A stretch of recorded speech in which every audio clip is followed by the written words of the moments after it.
Mic check 1 2 3.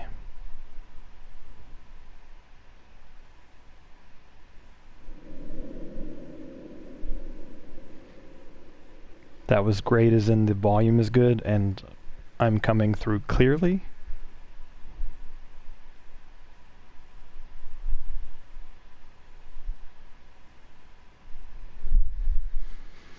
Alright, well, I'm going to be getting soon in just a minute.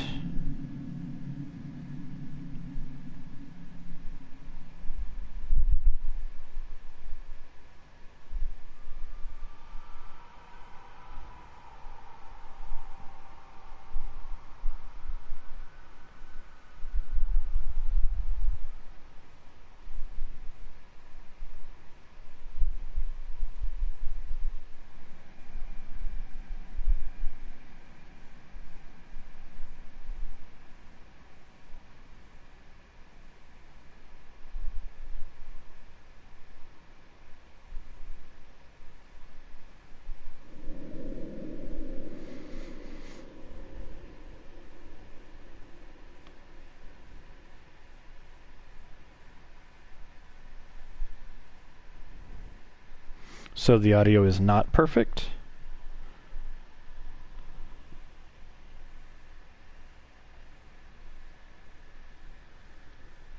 Okay. Well, I'm going to wait just a couple of minutes because I'm a little early. So I'll just kind of ramble. This is Shedby's stream. We're playing Until Dawn tonight, part 2 of the Ignorant But Alive edition. As a hey Daisy, as a preface, once again, the ideology going into this stream is to maximize the important relationships, but not find any clues, so that you get to see our characters have no idea about what's going on. It creates some dialogue opportunities that a lot of people don't see, and try to keep them all alive and to keep Emily from getting bitten, which is the real kicker, the real hard part. And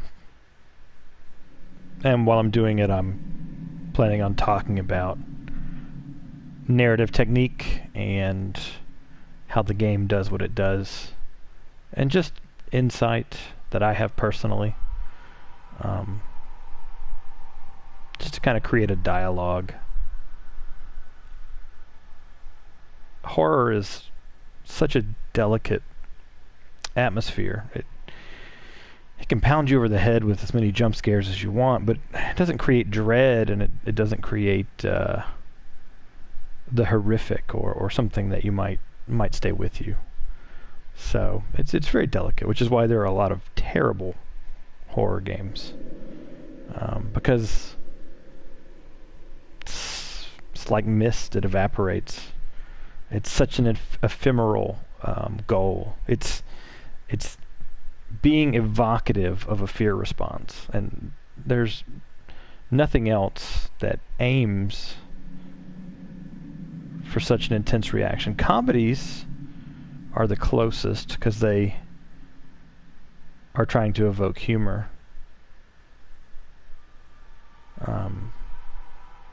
But I have a great appreciation for horror because of its difficulty and the amount of craft it requires to establish atmosphere and mood and draw the viewer or the consumer in. And you have to have buy-in. There's no horror unless you engage with the material and allow yourself to be engaged by it. It's one of the big things I've learned about trying to create horror experiences in an interactive fashion. You have to have buy-in.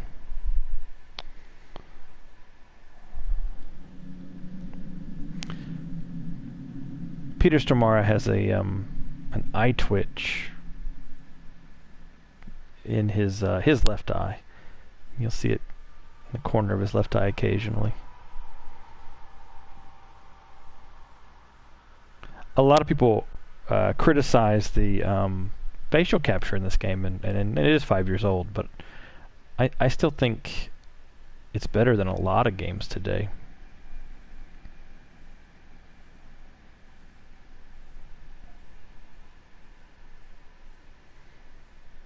So now I'm just waiting. Okay, it's 10 o'clock, so I'm gonna give the introduction again.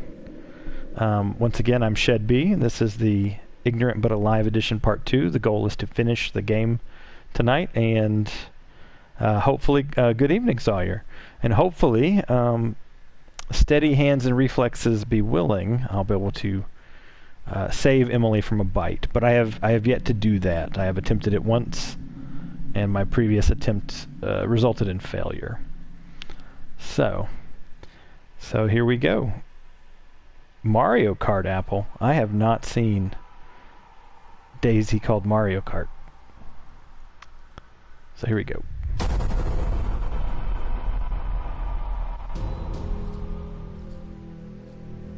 Ah! Stop it! You can't do this! Please! What are you talking about? Oh my god, we gotta get out of here. I don't understand what happened. There's a maniac! This is insane. We need to go get Learning how to help. drive. Hello? Guys? Hello, Samantha. Looking for me?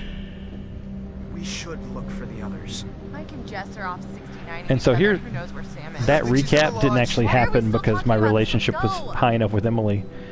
But it Look. never shows the alternate Fire tower. dialogue in the recap. I think because it's so difficult Matt, to what get. is that? I don't know. So this scene sets up the reinforcement that the animals are connected with the mountain in a kind of spiritual sense. What are you gonna do? And What are you gonna do? just like the squirrel and the bird and a lot of things.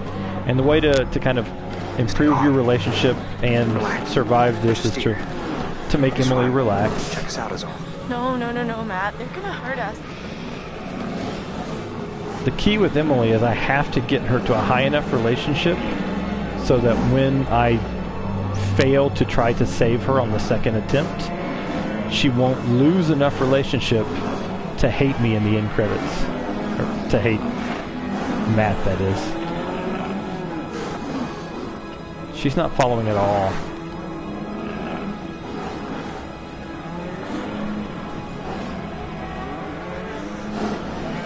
So, depending on what you've done, this deer can be incredibly aggressive, which would make it a lot Walk more slow. It's okay. tempting to It's attack okay. it.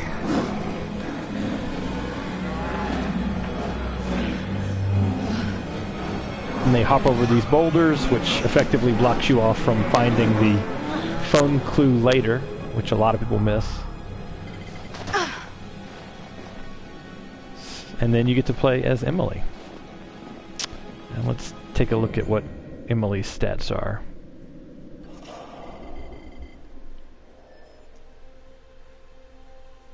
Okay, she's pretty good with Matt so far. And really, Matt and Mike, I think, are really the only important people for Emily.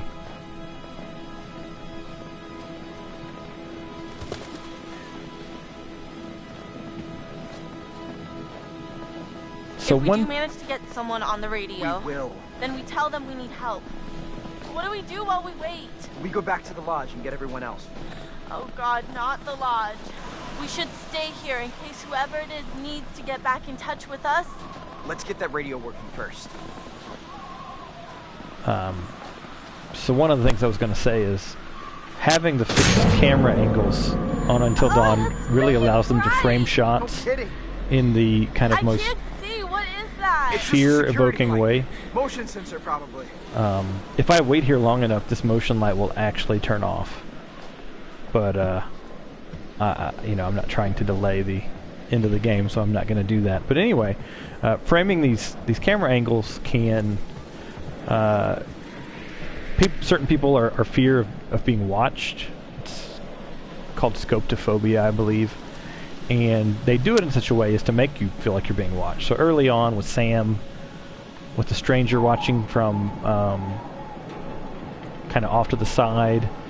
They're trying to evoke that scoptophobia. Oh, it doesn't do anything, Sawyer, other than prove that it's a motion light. You know, they were afraid that it might be the Psycho or whoever. So,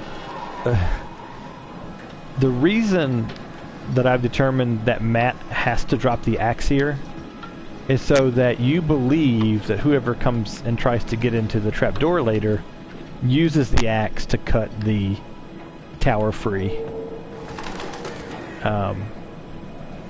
Because drop the axe. Let's leave our only good weapon.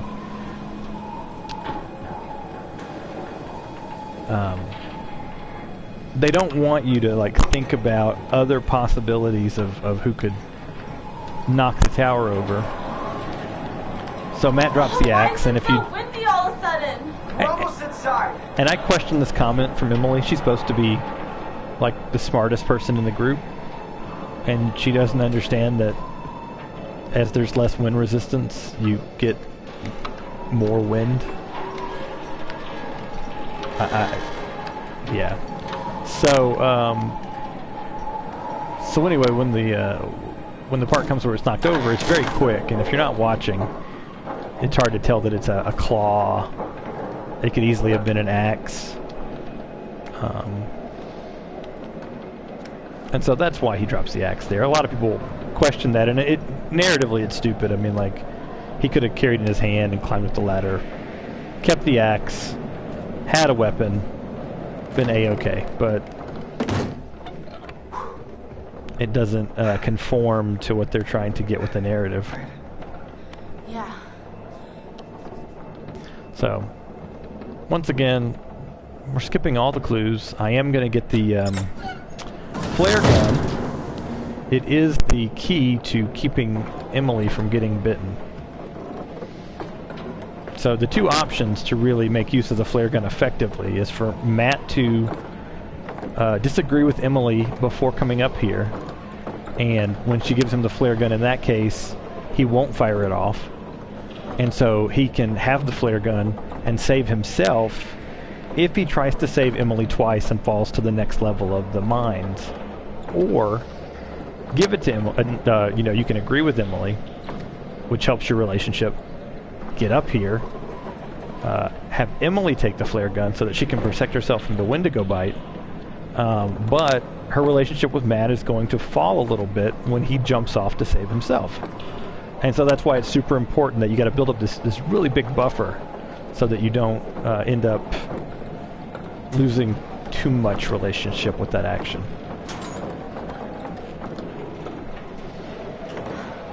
Oh. Yoink. No, we're not going to shoot it off. That's a silly idea. And we'll go to the power. So, looking forward to Little Hope, I'm interested to see if they have a communicate with the outside world mechanic. Both Until Dawn and Man of Medan used a radio of some form or another, and I have a hard time believing they're going to use the same thing in Little Hope. I'm guessing, depending on what time it's set for the modern parts of it, because it's got two different time periods, might be a payphone or somebody's cell phone or telephone. I'm not sure. The reason you always got to sequester these communication with the outside world is it's limiting options and isolation. Horror is about isolating the characters, controlling the information they have, which causes them to make questionable decisions and feel powerless. Horror removes agency in a lot of ways.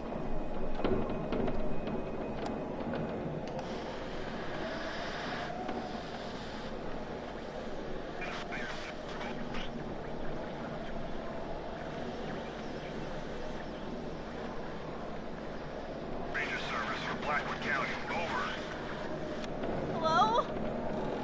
Anyone there? Hello? Please say something if you're out there, please. We need help. Over, over. God, we need help, please. Hello, is someone trying to contact us? This is the Park Ranger Service for Blackwood County. I'm not getting your signal very well. Please speak slowly and clearly. Over. Please, please, please, please help. Oh my God, we're stuck on You guys need to Blackwood watch Matt's Mountain. facial expressions when it changes camera. Repeat your message as I'm unable to understand what you are We saying. need help, Over. please. Can you please identify yourself? Over.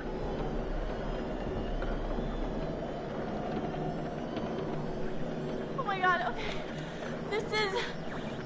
My name is Emily. Hello? You're not coming through clearly. Please repeat. Over. We're on Blackwood Mountain by the ski lodge. There's a killer and he's after us. He's already killed one of our friends. Oh God, please help. You've gotta help us. And so here's where it cuts the line. If you look closely, you'll see it's an arm. An extended arm. Well, it's in a few moments. They try to get up the hatch. Probably a fucking deer. I read you, ma'am. Please do not leave your position. We will send out helicopters Title to you drop. as soon as the storm has subsided. Over. What? When? How long? Dawn at the earliest. Not until dawn. Not until dawn. Jesus. Here we go. So, Oh my God, he's dead. Wendigo tries to get up the hatch. Emily takes it personally.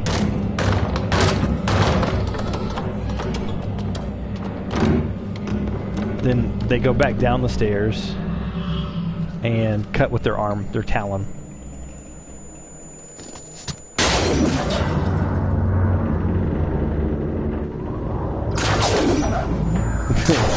Yeah, he does. Matt has a cooler head. Although, when she gets alone, Emily can really maintain much more composure.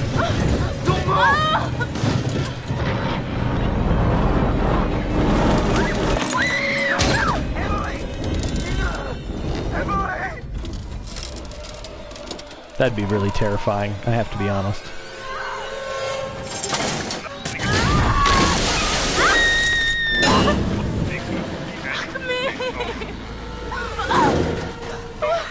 Yourself.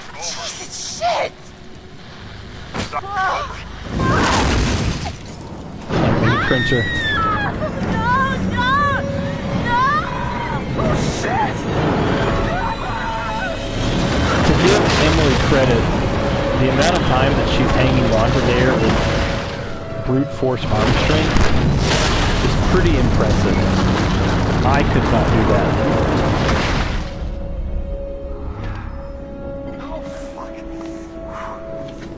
And so what we're going to do now is we're going to encourage good relationship with Emily, try to save her the first time and bail on her the second time, and I believe that's the best thing I can do, and save Matt, and try to preserve the relationship. Because, after all, Matt does not want to tip it.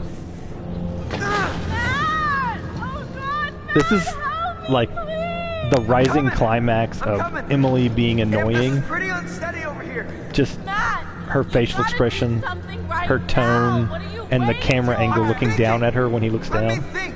Don't think, you idiot. Just get me out of here. This is where you just kind of want to really Emily, abandon Emily. You're upset. You need to calm down. You're gonna be fine. You can corner her and accuse her if you saw her with Matt, Stop with Mike rather, yelling at me and let me work and this she out, will force out a confession okay? that she was cheating, but I think it's coerced and I don't necessarily think Yeah, it's you necessarily just true. Take all the time you need. Not like I'm going anywhere. Because I don't think Mike really would. I'm gonna try and get to you Do and that. pull you up. Now, will you please get me off this goddamn tower? Please, please, please, Matt, just do something!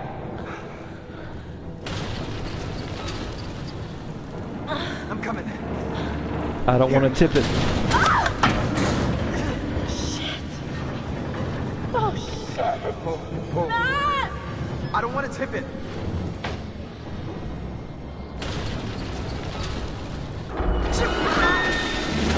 And Daisy Matt is preserved. Whew.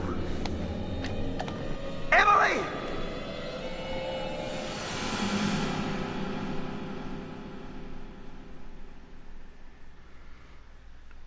Yeah, that scene looking down at Emily, it just her face is just like kind of punchable.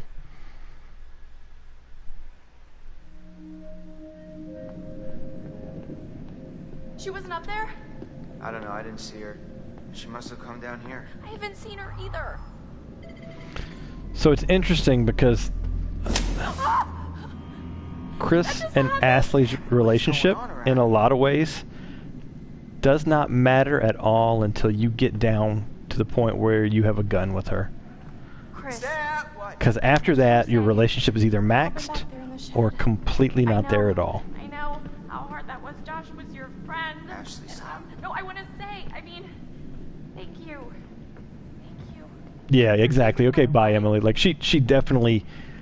That's that crescendo that the developers are looking for the kind of stereotypical bitchy character. They want the players to want to kill her. And ultimately, I think that's what led them to removing the scene with her, because it adds a little additional humanity. What the heck? And even though it doesn't matter, I'm still going to have them answer the more favorable relationship questions. This is so effed up.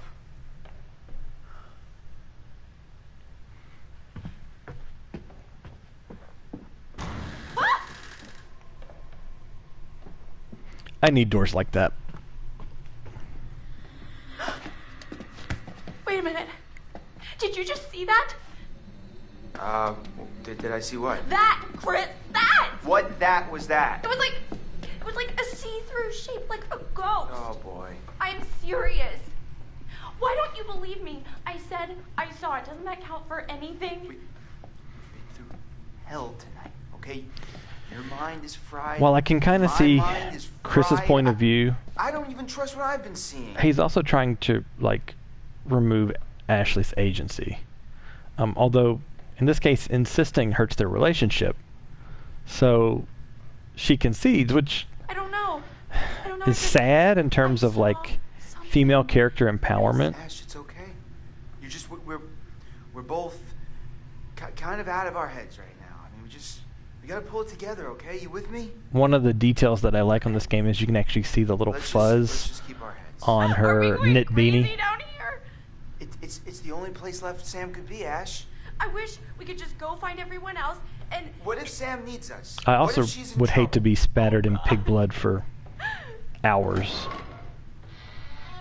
Let's go.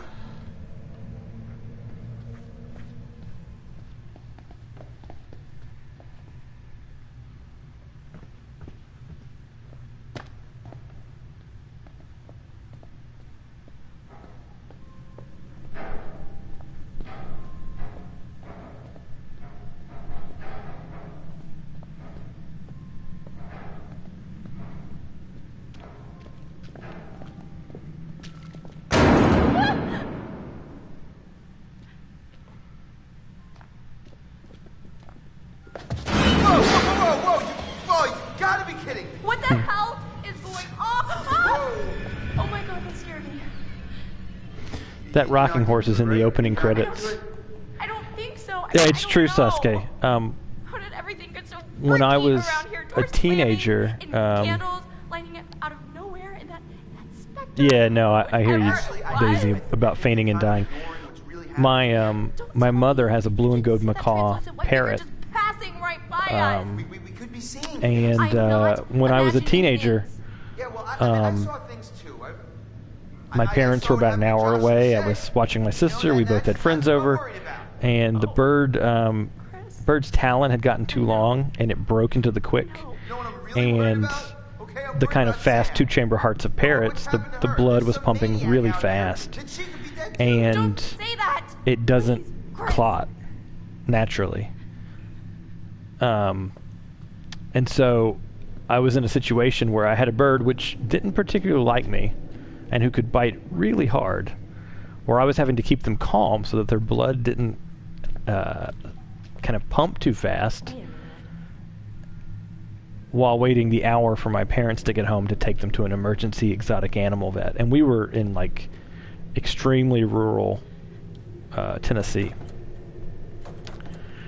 and I'm fairly squeamish for actual real life blood, and so I was singing to this bird, and I tried to hold this bird, and by the end of the night I was covered in this macaw blood, and I was A-okay until the moment. There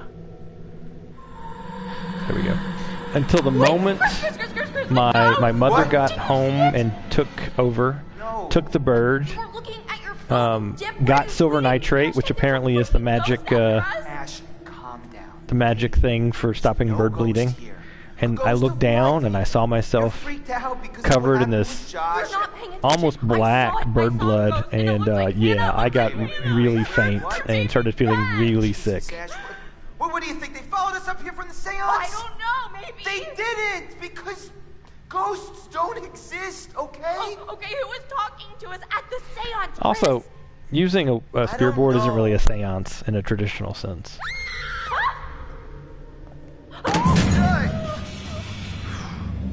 What did that? How does a picture just jump off the wall like that? Timers, solenoids.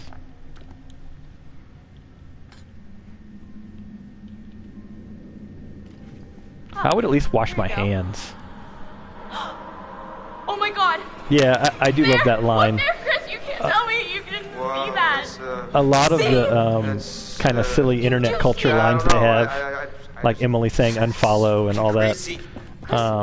It's showing us the way. can be really amusing. But that one from Ashley to Chris is probably the best of the kind of internet informed comments. Oh. And this is not a clue you can skip. You have to I feel like look at this. Look, Chris. What? You can see in the windows. See what? It's tiny furniture? No, it's a whole scene with dolls and everything. Yeah. So I think I mentioned this on the last stream, but I always kind of feel bad for Chris because he wasn't part of the prank, and yet he's the one that's targeted the most. And look, this little key. What did I tell you? The ghost is helping us. But I think that comes down back to Josh trying to cause a traumatic situation. So see, Chris with the glasses is upstairs. Whoa. What is going on here? Oh God, it's like. It's not like anything. That's us. Hiding there, waiting for Hannah. Last year. But it's Eyeball so accurate. twitch that's scare. Exactly where I was sitting, and that's where Matt was. This was set up by someone who was there.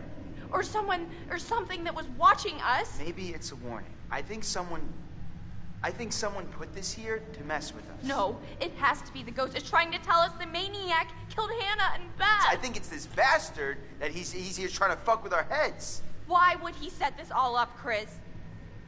He's trying to tell us that he's gonna come after us all too. Yikes!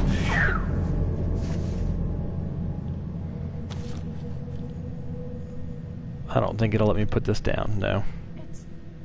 It's Hannah's diary. So you can actually turn back a page. I really think Josh. A lot of people is don't doing realize better that you now don't start he's at the out of beginning. hospital. I saw him today. This was a couple months before we all came up. I saw him today and he seemed better. He's pretty upbeat, but he talked like he's been doing therapy for such a long time. I guess I didn't know. Mom and Dad never let on. Funny how you cannot even know your own brother.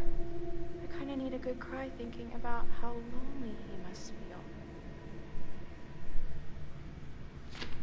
So I don't think that that's going to affect their knowledgeability, but it's just one of those clues that most people don't find. Everyone being together wanted here to on show the it. mountain is going to be so awesome.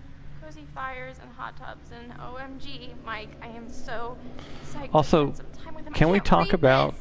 the cutesiness of a Chris. 18 or 19-year-old girl? Like, I don't know if that's accurate or not. I'd love to have somebody weigh in, Came from down there. because it seems a little too cutesy for like teenage level, late teenage level. I mean, I guess that could be that Hannah was somewhere on the spectrum. She was good at tennis. Scare. God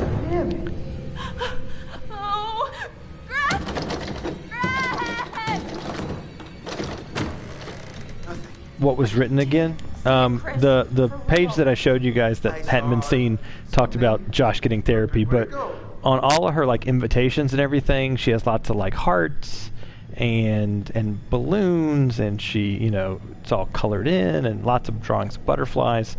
So interestingly enough, you're not supposed to pick up the scissors here because that'll give Ashley the opportunity to stab the psycho, which is Josh, and that will make him punch her, which will make Chris like him less.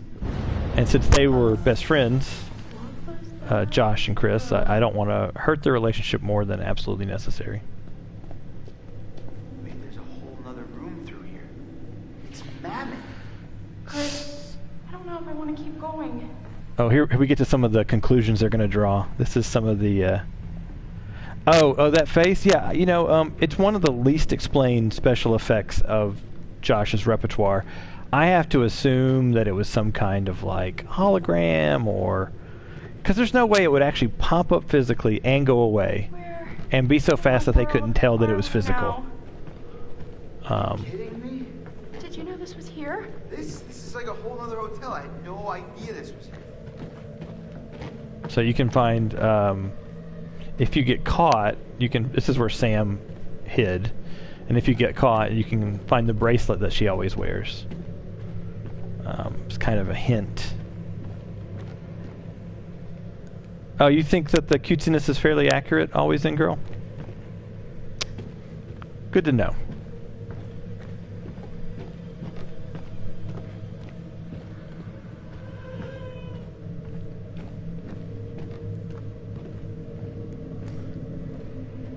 You know what? Yeah. No.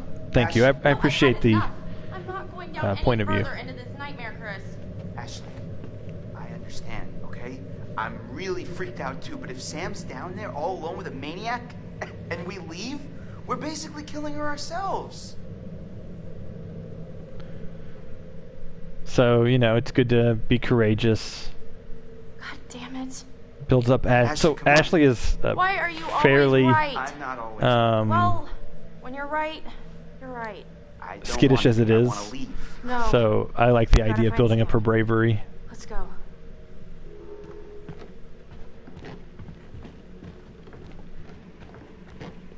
Might be overdone for her personal diary. Yeah. I mean, but in a lot of these things have to be overdone. I mean, every horror game that has a series of diaries you find is a little overdone. Okay, so here they're going to discuss a little bit about what they know, and normally they talk about things and they're like, "Oh, I think we're missing something," because you don't find all the clues. Chris, I'm getting a really weird feeling from all this. What do you mean? It just doesn't add up. What doesn't add up? Any of this, the psycho, all this crazy stuff going on down here, I feel like we've missed something that'll make it all connect. I know what you mean, but, I mean, who knows what that would be? Yeah. Who knows what that would be? I love that line. Because usually they try to connect at least a few dots.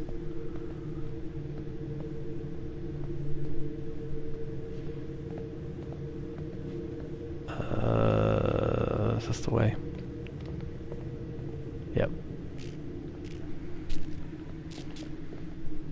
So the interesting thing, also, I think I talked about this earlier, was the uncertainty of characters' living state, and leaving Emily.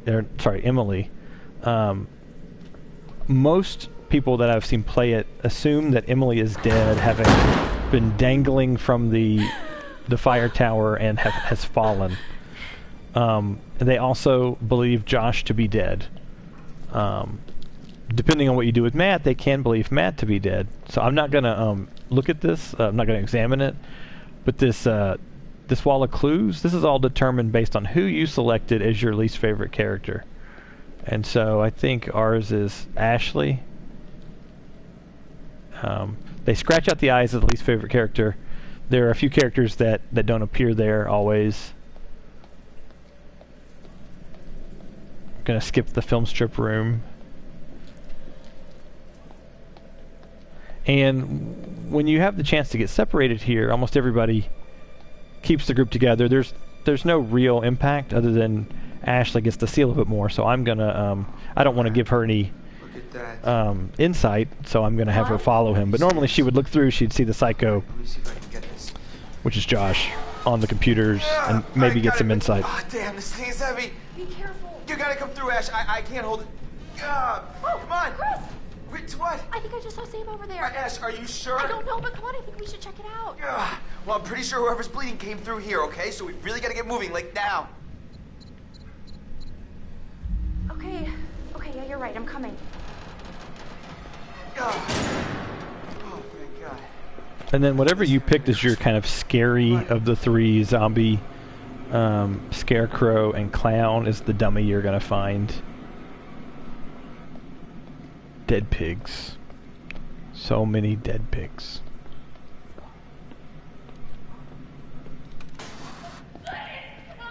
Sam?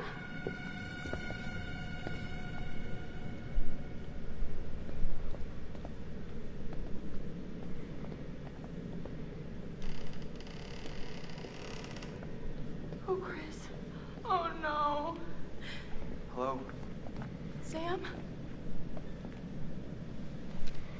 So when Josh took Sam's clothes and couldn't catch her,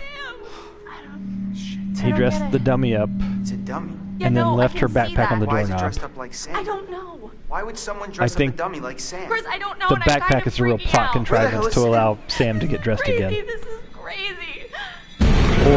Or just Josh being lazy. He has no option to try to stop her, but it also stops him from hurting her in a meaningful way. He doesn't punch her in the face.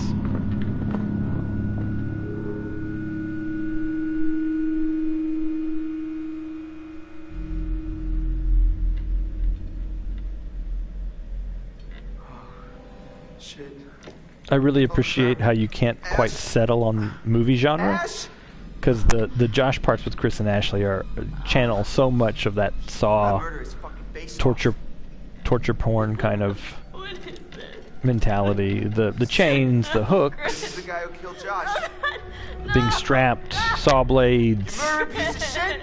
traps, filtered voices. I don't think I'm ready to die. No one is going to die. I wish I could So tell if you you. point the gun at It's Ashley just here and not shoot her, fair. even though it won't kill her, Tell me what. she will watch you die when you're trying to get into Chris, the what's point? Stop it. Just into the lodge, running away from the We're Wendigo. always talking around it, and now, I mean, Like stone we've cold, wasted watch you get everything. beheaded. none of it was wasted. What do you mean? So she's very Every second vindictive. that I spent with you was the only thing I ever wanted to do with my time. What are you saying, Chris? Sorry. I should have told you how I felt. Chris. Ashley, I swear when we get out of this. Oh, God!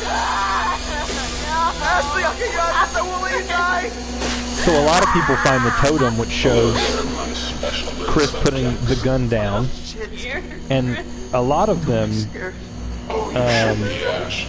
Because here's the twist. a lot of them let both of them. Chris has made He doesn't one shoot anybody. fatal choice already today. That's a common Now, he must make another. choice that I've seen for a lot of You can players. take that gun in front of you and shoot Ashley, or you can shoot yourself. Whoever is left can live. It should be The noted choice that a point is blank, yours. blank shot Don't be so silly, has enough Chris. pressure and combustion to potentially be lethal. Blanks are not like the instant fake off for guns. But yeah, so as long as you don't shoot her, you're a-okay. You can either shoot yourself or not shoot anybody, and your relationship is maxed with Ashley. If you shoot her, then it's completely gone. And so by the end of the scene, people that have chosen not to save anybody, they think Emily's dead, they think Josh is dead, they think Chris and Ashley is dead. A lot of them don't catch Sam. A lot of them don't get Sam away safely, so they think Sam could be dead. So I've seen people playing this who really believe they have like 1 to 2 characters left. And so you get this reveal. Well, you have into gone this chapter. too far now. Don't you see? Huh? Don't you see that this torture porn has gone too far? Huh? Now what gives you the right to play God? So his face is bleeding because I picked what zombie, I makes you so believe. special then? Huh? I love the line, psychopath. The Dante's Inferno painting above the screens. You're sick! You're a sick fuck! Now what the hell have you done to them? Huh? What the hell have you done to them? Psychopath. Psychopath! Yeah, so Dr. Hill was his therapist, but he stopped going to therapy. And this is, in some ways, his inner dialogue with himself. Hey, guys, come on! Josh is full of self-recrimination for the death for what he believes to be the death of Choice. Hannah is yours. and Beth. God, we need help, please! Ah! Emily!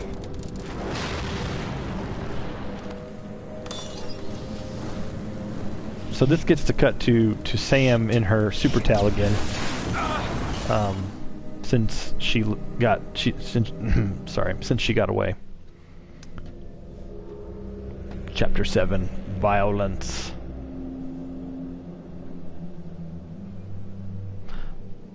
Some serious HVAC.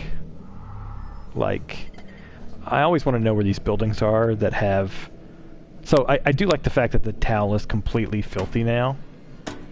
As is, like, her knees, her feet. There's a good amount of detail to the fact that, yeah, she would not be in a clean white towel anymore. It's definitely kind of a... It's got black scuff marks.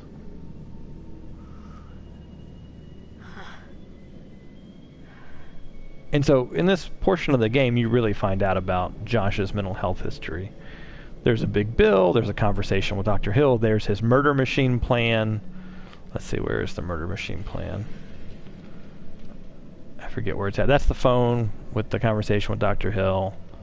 Oh yeah, this is the board with his kind of tribute to Hannah and Beth. And somewhere he has his plan for his fake machine that he set up. I'm not really super hard looking for it because I'm not gonna super glued on towel. I think really good Velcro would work, but yeah, it's in some ways less believable than the Wendigo. And if you go that way, that's the recording, and they kind of do a marker back to the John Wayne impression he does to try to help the viewers connect it in their head.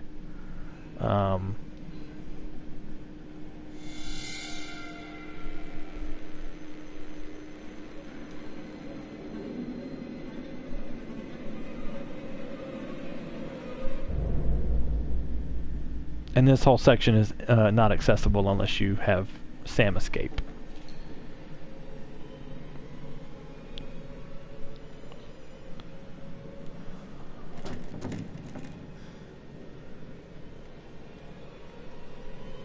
Oh yeah, I think I need to go in here.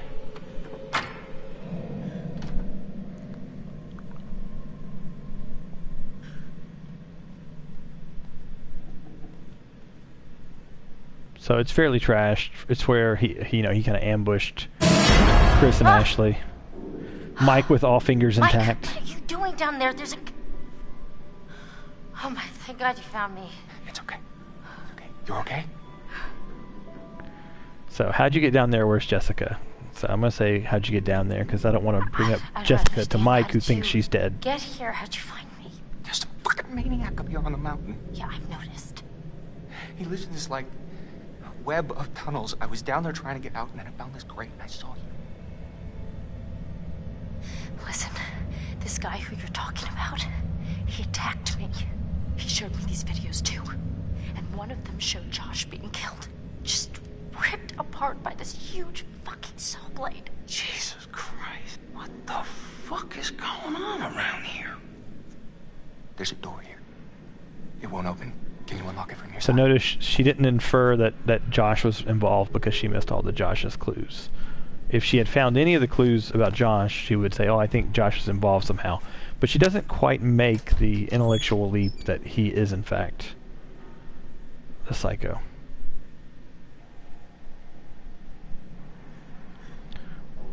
No, Sam. A lot of people really like the fact that when you walk on stairs in this game, their feet actually walk properly on the stairs. Most games, you know, you kind of herpy-derpy down the stairs, but their feet actually connect in a proper fashion, which is a nice touch.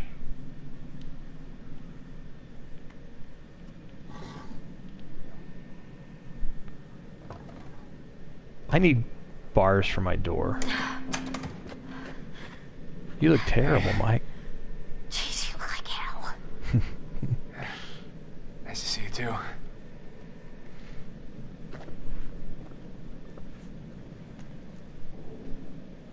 What are you doing? Well, actually, the towel didn't turn out to be the best outfit for fighting off killer maniacs, you know? Do you mind, Mike? Oh, right. My bad. Yeah, exactly. The ladders and stairs. So I'm actually fairly proud of Mike for not trying to take a peek. Because he can be a little... He can be a little pervy. So I was happy. What's that?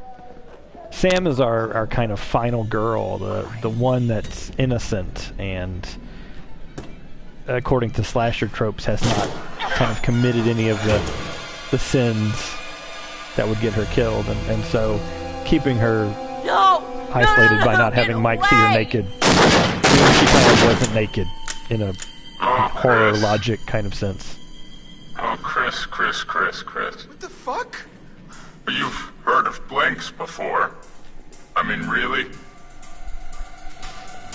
So you get the Josh reveal, then it immediately cuts to Emily hanging from a line. And so you get the Emily reveal because most people think that she's dead.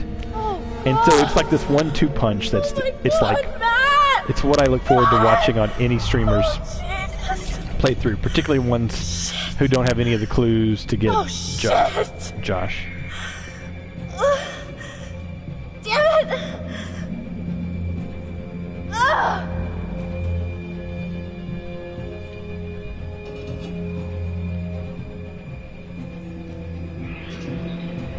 She's going to try out for Cirque du Soleil at some point.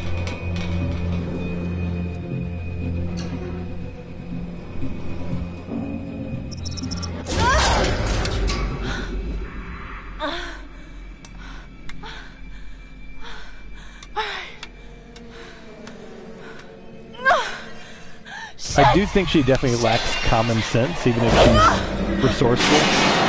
She just kind of hangs here while things are falling down around her, and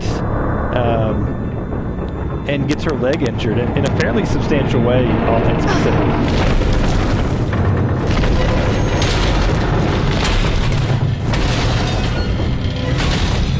Yeah, it definitely has that effect, Sasuke. Like, how the heck is she even alive? Ouch.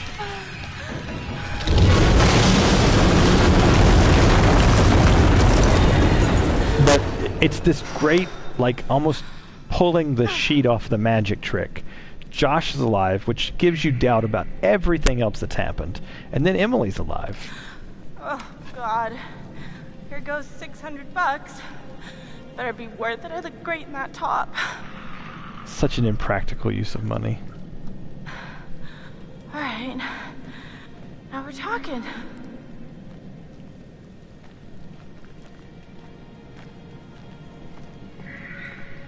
And you can tell she's a little injured by the way she's walking. She definitely has that kind of stilted, limpy kind of walking. We can hear Hannah, the Wendigo, shrieking in the background.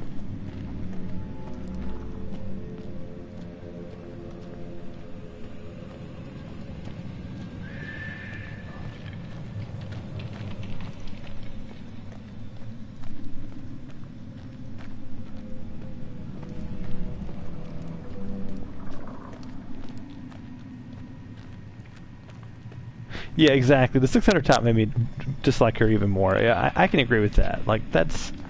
I think for most people, we don't live in that ecosphere where that's a thing that I would do. Oh, I would definitely complain. And I guess if I had that level of like, that elevation of clothing, I would want to wear it for a night out with the boyfriend or whatever, but it's just a really impractical use of money, I think. But that's not about the game. That's kind of my own personal feelings about money. So a lot of people never try this elevator because they're like, oh, I want to explore, and I think this elevator is going to work. Which is amusing to me. I'm not going to bother trying it because there's no point. For most things, I'm taking the quick. So, flamethrower guy, giving you another what's going on kind of scare.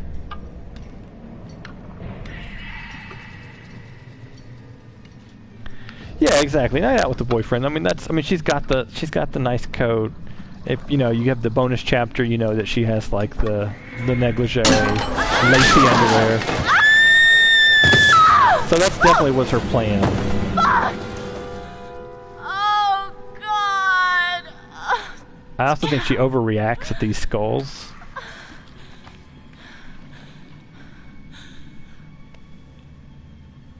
Just in terms of like believability, I don't buy that she's as scared as she seems to be. Although I guess I can't put myself in her shoes. Oh God! Disgusting.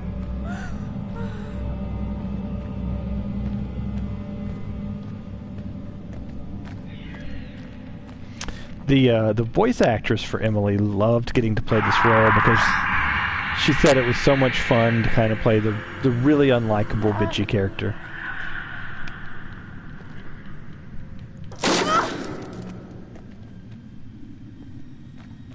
And so another thing you don't find is if you're skipping clues, you never find Beth's head. You don't find any evidence of Beth being, of Hannah and Beth being down here, of them being trapped. Yeah, I mean, yeah, I'm kind of torn about her complaining about it because I would want to probably not waste money either.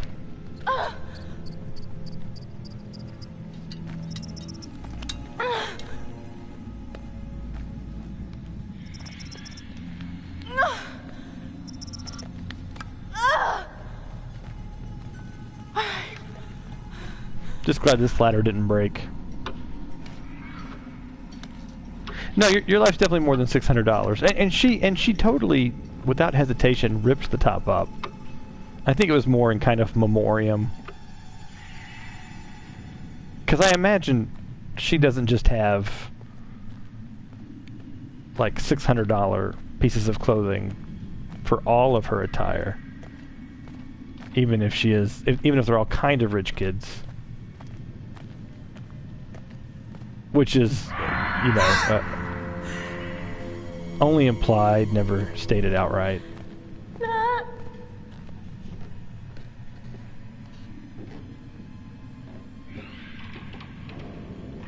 I mean, I think the well is already poisoned at this point. That we're designed to not like. We've been conditioned to dislike everything about her. But this whole scene where she's like being the Indiana Jones of the group really changes the narrative for a lot of people. That they think that she's at least redeemable by the end of this, which is a pretty big jump. You're worth $1 million, Daisy? So I don't know if you know this, but there's a profession called an actuary that actually their job is to put the cost of human life, of a given human life, for risk assessment, and not just in general, like the cost of a doctor versus a child.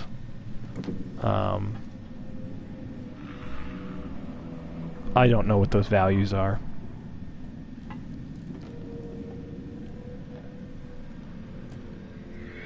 By the time some people get here, they don't even remember what they're doing. Oh my God, finally. Because they didn't know that the elevator didn't have power, because I never tested the elevator. So.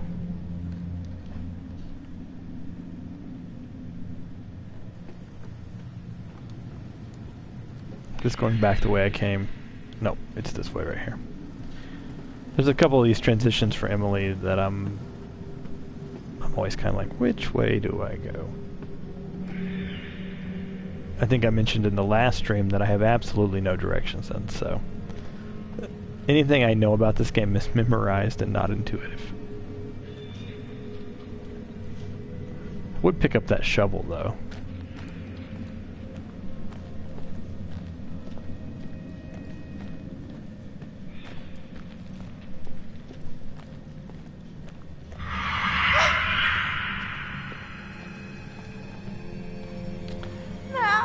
I think they do a good job with like the humidity and the mist and the kind of reflective moistness of the cave to really establish a lot of framing shots to give you that fear. And once again, I feel like Emily would have known this was unscalable. You've lost your sense of direction, Sawyer? Yeah, I can relate to having no sense of direction. Yeah, too much dependence on technology. That might be a good answer for what's going on.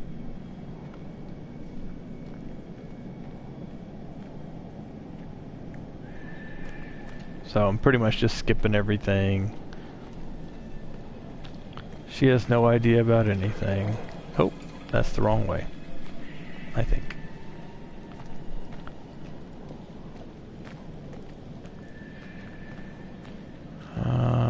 Yeah, it's this way. Other way is Hannah's locket, and we definitely don't want Emily to know anything about Hannah. They are insulated from the effects of their prank. Nope. She does not see Beth's head.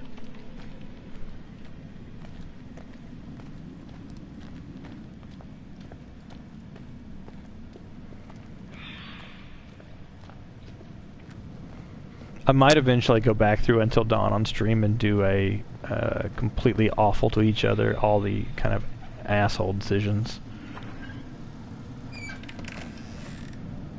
But not anytime in the immediate future.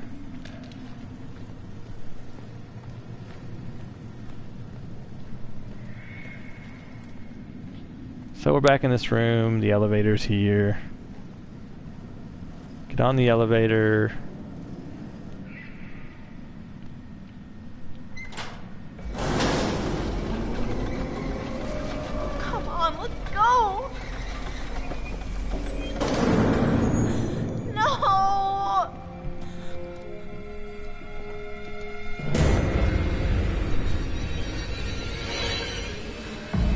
Funny because at this point you don't know what's going on, but there's a lot of good evidence to suggest he's a friend at this point. But I wonder why she hit. I mean, she was still and then she took off running.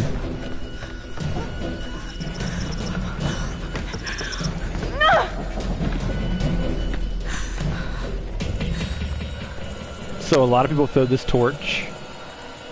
I'm not. Because she gets to keep the torch and have the flares. I mean, it has no mechanical game difference, but she gets the torch as opposed to having to use flares for light later.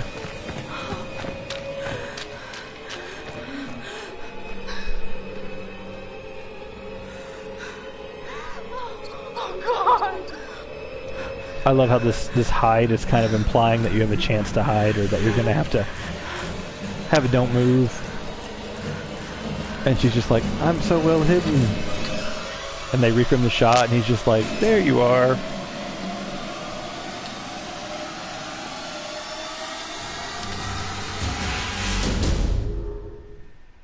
Doing cut back to Josh.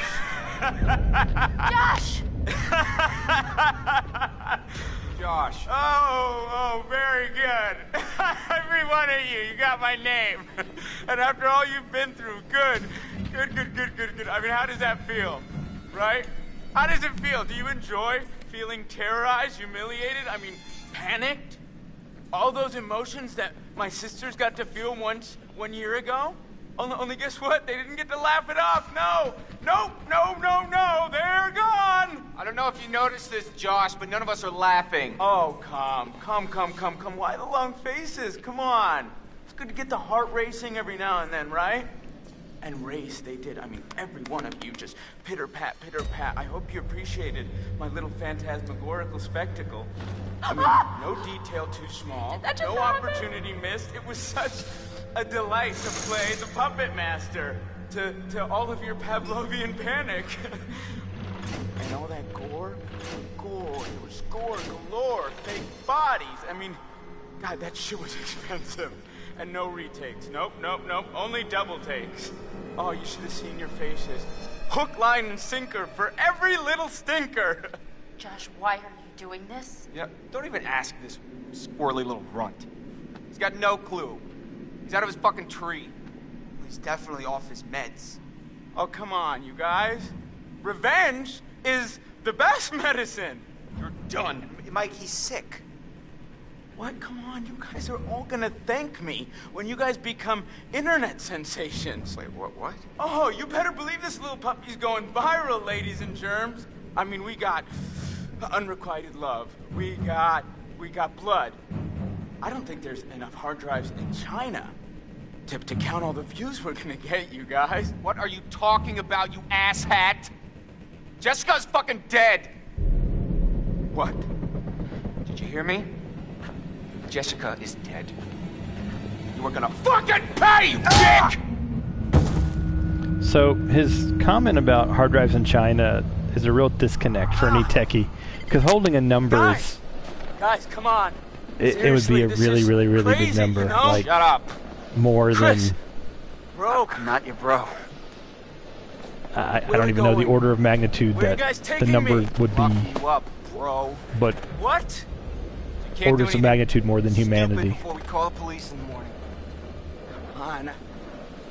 I didn't do anything. So right here, serious, bro? they antagonize each other if Goddamn Chris murderer is what you are. gets mad at him because he punched Ashley. Michael, please, just listen to me, man. I did not hurt Jessica.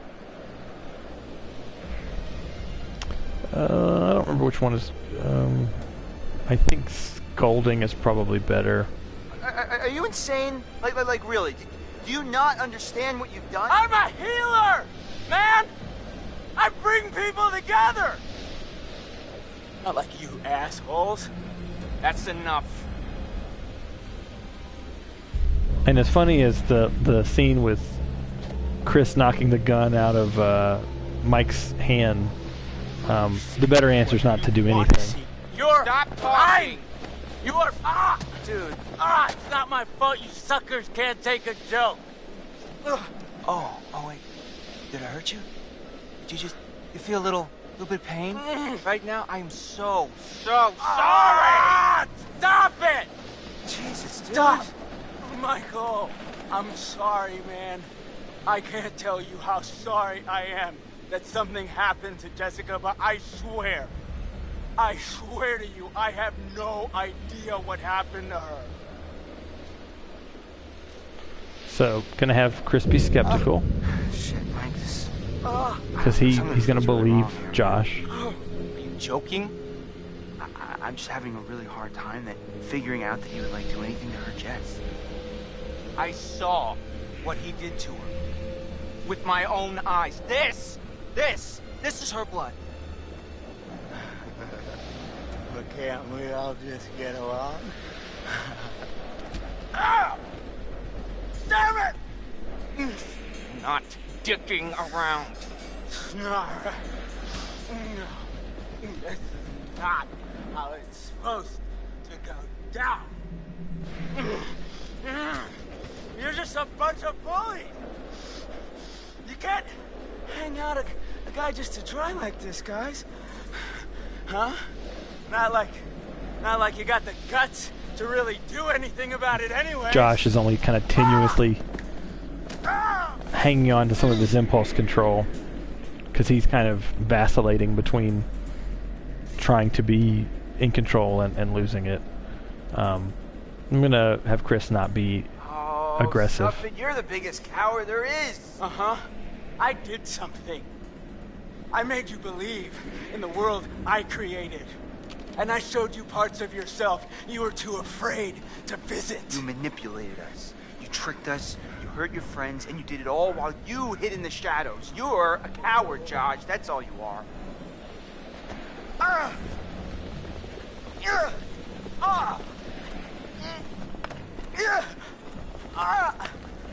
Okay, tie me up now, okay. Stay still, Right, man. right, still. So, Okay. impulse Tie 'em up. control Okay, issues. just wiggle around. Josh, dude. I need me a little wiggle room, huh? What does it take to shut you up? Oh, not so tight, okay? Not so tight, okay? Can wiggle around. Those plastic ties, that's where it's... What in God's name is he talking about? This is hard to watch. You ever say this kind of shit before? For at least Oh, 3 I've never hostages seen him or like your this. money back. Hey, Mike. Mike. That always makes me think of the commercial, What? the Wednesday What Hump Day happened? commercial. With Jess, Mike? Mike. What day is it? You know what happened? No, I don't. I got a problem, Mike. I don't remember killing Jess. Christ. No, I mean, like, I feel like I would remember killing her, you know? She's so soft. And she's probably got, like, a really tight bod. Shut your fucking mouth!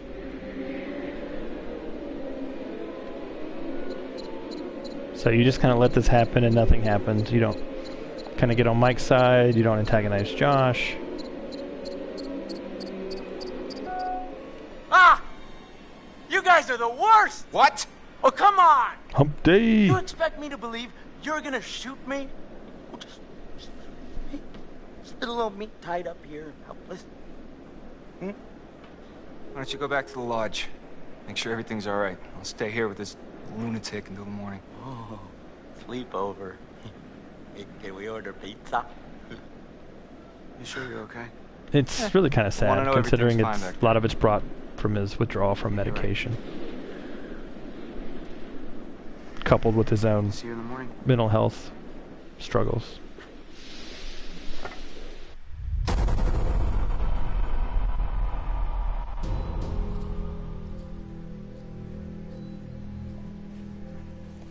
Josh. Pizza, now you're hungry. Yeah, I hear you. Do you enjoy all those emotions I made that a my sisters a got kind to of feel one year ago? a Only kind this of one Japanese did. style Laugh it up. sirloin No, this evening, no, they're using like gone. tonkatsu and mirin Jessica's fucking dead. and a beef demi-glace production, and You hear me? drizzled that over the seared Jessica isn't dead. and seasoned steak, We're gonna fucking pay, you dick! glazed some carrots with Yes, butter, Mike? I don't and made remember some sticky killing rice. Jess. Christ. Oh, God. Oh, my God, Matt. Everybody's always hungry.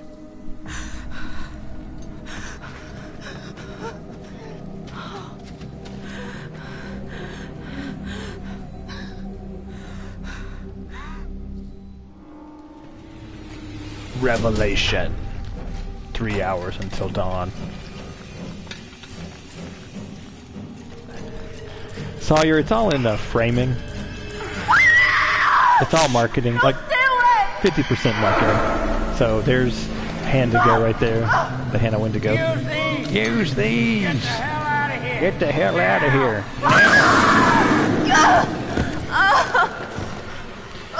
Because I could easily have said I made some pan-seared steak and you know a sauce for it, made some rice and cooked some carrots in the skillet, and it wouldn't sound nearly as elevated as like talking about the ingredients and techniques.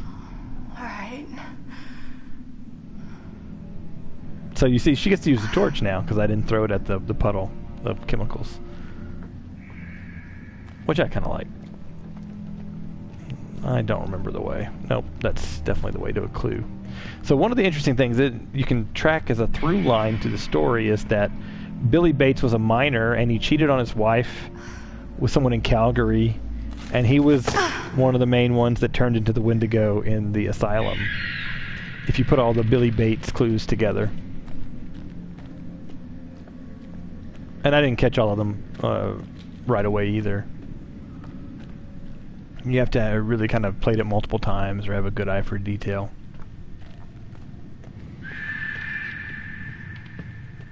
So at this point in the game, most players are wondering, okay, well, if Josh wasn't really doing anything or whatever, what's the real danger? And I think the players mostly believe that Josh wasn't involved with Jess. What happened to Jess as well? It's just not possible for him to be both places at once. You saw how long it took for Mike and Jess to hike out to that cabin. All right, we're about to get to the hard part, guys. Let's see. Which trigger is it? Gonna check.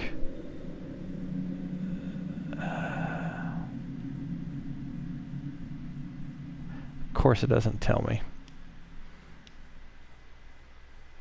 I'm just second guessing myself on which trigger. Does someone remember if it's the left trigger or the right trigger when you're doing the aim mechanic? Okay, this is gonna be the way.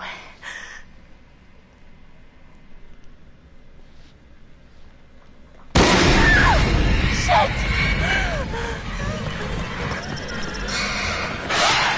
What is that? Oh, dang.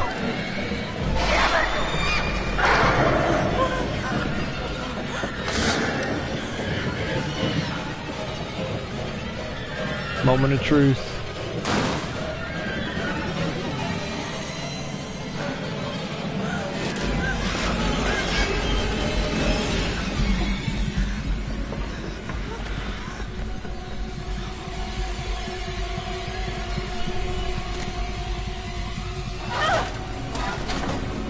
Right, you believe? Cool. Breathe out. Breathe out. Oh, God. Oh, God.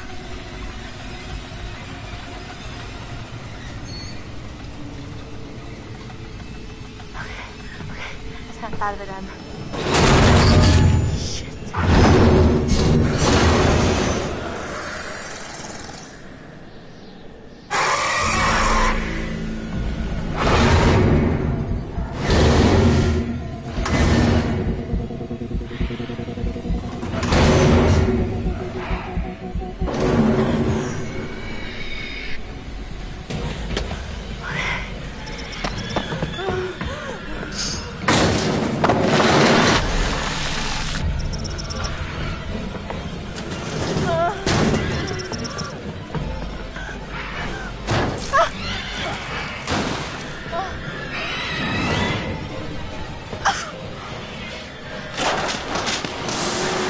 Dying from this rock crusher is horribly gruesome. Oh, God.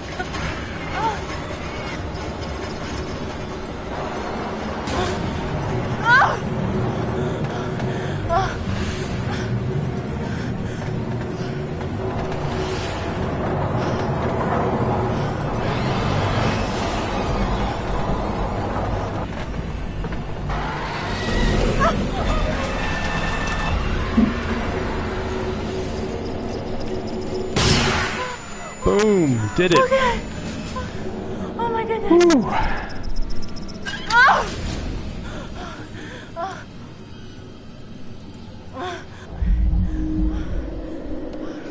This will be the first time I've actually gotten to see Emily without a bite.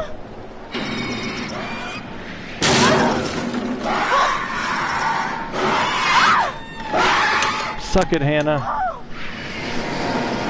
Bum ba bum bum. Bum ba bum.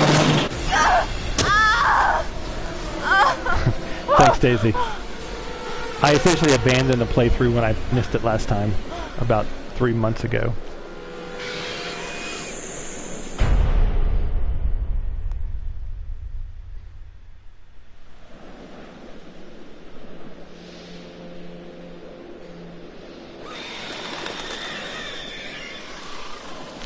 I love how they kind of leave you hanging, you don't know who you're going to be back with, and you get to Emily and she's running for her life. She's definitely moving.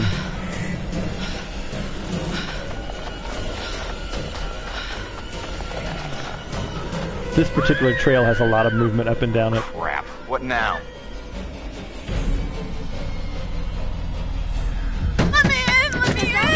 Let her in, quick. So, another tip to keep her not disliking Matt is don't ask about Are you Matt. all right? You want to let her calm down You were about him screaming jumping really off and leaving her. There was something. Where's Matt? Come sit down, sit down. Something's out Did you there. guys split up? A monster. It's a Wait.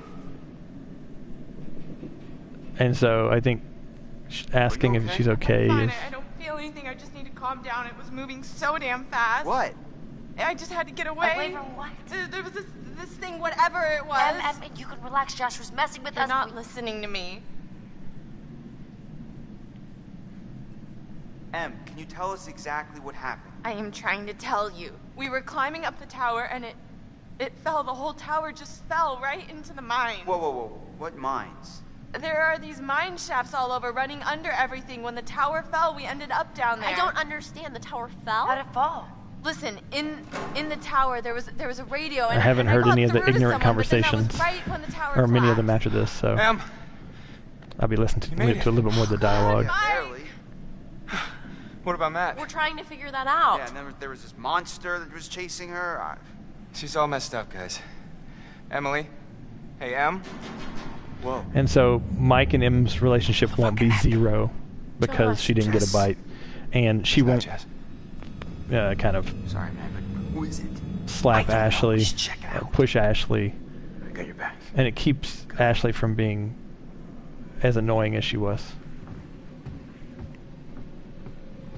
And so a lot of people pick Mike to have the gun and Chris not to, or Chris to cover the door. So I'm just going to pick the opposite just so that you guys can see it. Make him more assertive. Because you could take whoever it is through sheer good looks and muscle and all that. Just, I should have the pistol. Oh. When you put it that way. Here. Don't shoot yourself in the foot. Funny. You should get your own It's funny show. that he still has to open the door, though.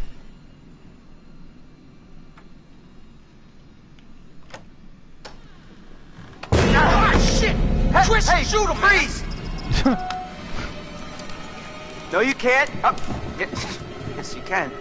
Okay, everybody, just calm down. Now, This is just Larry move over Fassenden. there. Go on, move. He's like Say a what I longtime came to say. horror movie legend.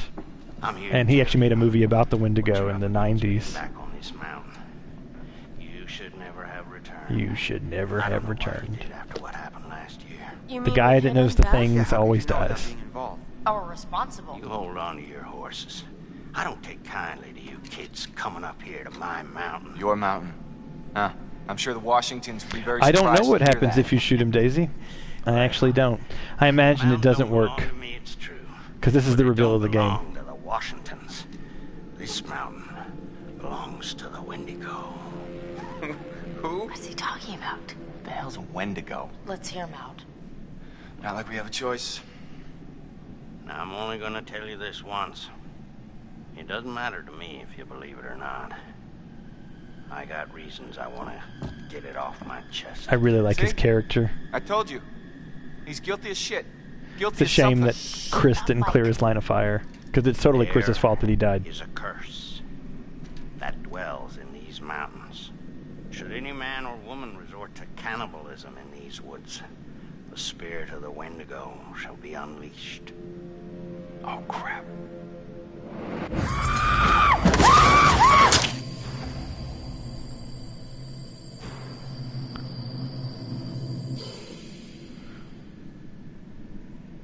You're gonna need to find somewhere So it's safe. interesting. The legends of the Wendigo of the Native American Get down peoples there now, all of you. were all up What? north. Why? For how long? And sometimes people could become Wendigo in these legends without actually Guys, changing shape. I ran off and left Josh when I heard But one you of the manifestations is how it's depicted in Where this did you leave him? this in game. the shed. But Your from friend a will kind of already be dead. sociologist historian No, point of yeah, view, we were just with him. the legend of the Wendigo actually served a really interesting No. I'm gonna go get him. purpose You go out and there, folklore Chris. I'm for the Native supposed to be his Americans. best friend, and I let him down. No, It's all he about let you down, Chris. He let all of us down. being don't care. I'm alone going to get and being hungry. I don't need your help. Yeah, he saw Hannah in a scope. Suicide. And so being hungry, and so Fine, what rest happened, of you. these native people had to Get down work in the together to basement. make sure that Be there was enough safe. food for the winter. Don't go outside again and this, or they would die alone. You wouldn't have enough food with others.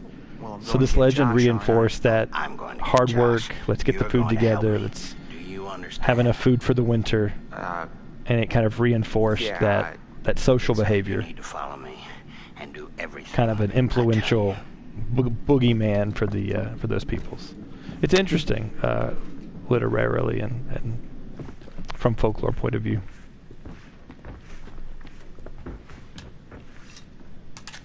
So you basically know if Chris can survive or not, whether Ashley comes and kisses him here. If Ashley does not come and kiss him, he's going to die no matter what you do. What? How do you know? We can't hear your favorite line, Daisy. Well, I'm sure you've heard it a few other times. Hey, come back safe. We need to hurry, son. See you soon.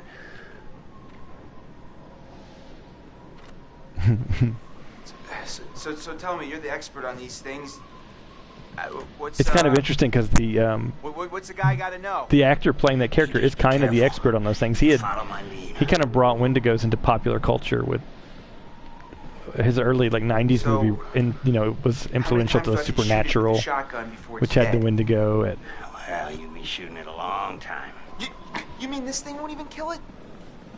No, it'll slow it down. So it's kind of a fun How nod. do you kill it? They don't like fire. I don't like fire. I think Fassenden even worked on Madon. It's like tough armor, unless you burn it off first. It's gross.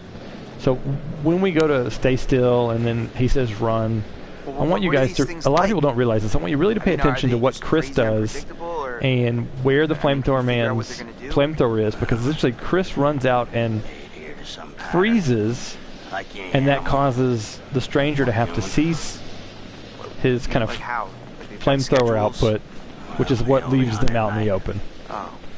And I think a lot of people never realize that it's directly Chris's fault for not clearing line of fire. It's definitely one of those things that's shown and never told. Rub garlic all over me, they won't be able to smell me or something? No, they'll still smell you. Anything like that. They can't see you if you're standing still. It's like toads. Sight is based on changes in movement in their field of vision. So if I don't move, I'm basically invisible. Yeah. Yep, it is all Chris's fault. But narratively, it's required that the character in the know, who is supremely capable, die. Otherwise, it would take all tension away. Because he could help protect them, usher them into a safe place, and end of story, nothing bad happens.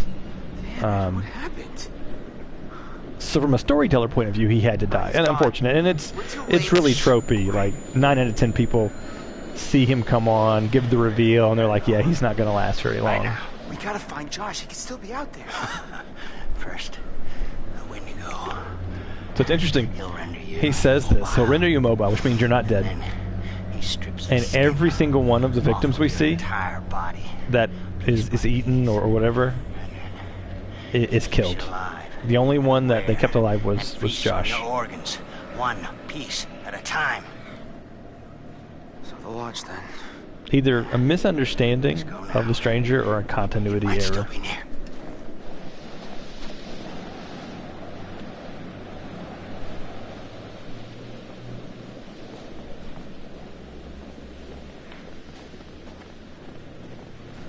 Wait! Don't move. Be very quiet.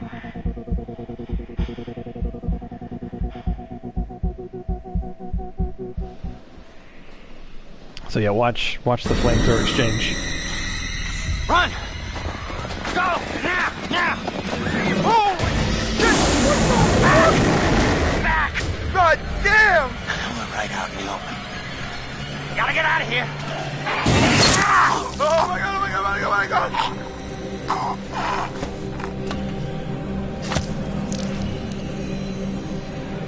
Oh shit.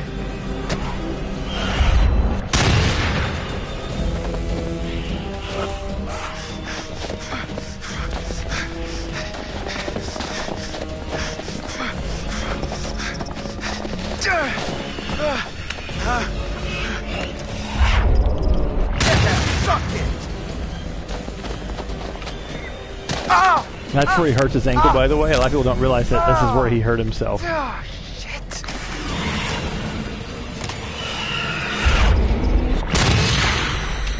The first time I played, I had him die right here. I hesitated between the two crosshairs. Ash! Ash! So this is the part where she'll just watch him die as a Stone Cold Killer. Oh my god. Chris! Oh my god, what happened? We gotta go. That thing was like right behind me. Ah!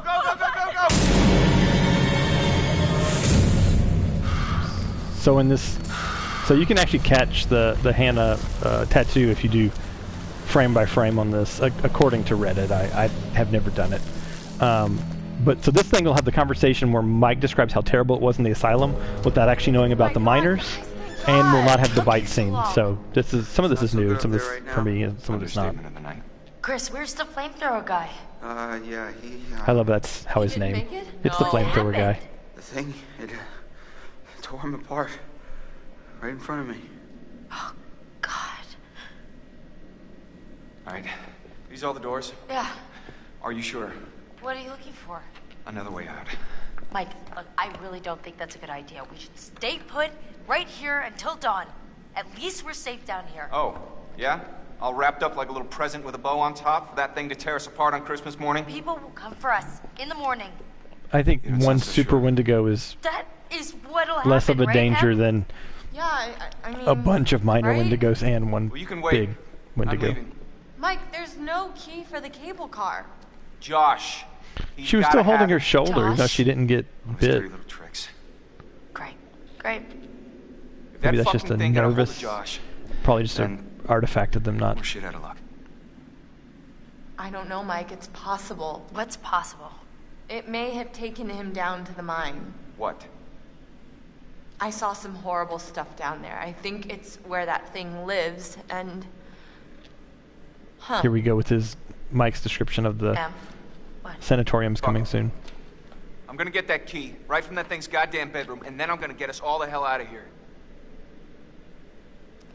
And what is all that? It's that old guy's bag. Is that a map?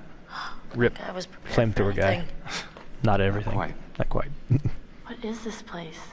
Oh my god. Wait, what is that? I was down there. It was horrible. You were? There was all this like crazy shit. Like cages and weapons and wolves. Yeah, fucking wolves. You sure you weren't at a truck stop? I'm just saying, it's weird. What's weird is that there's a tunnel leading from the lodge to the sanatorium, see? That's how I got back here. I saw this when I was down there. That's where it lives. Shit. Fuck. You guys know what to do. Yeah. No one leave. Okay? It's not safe out there. I'll be back soon.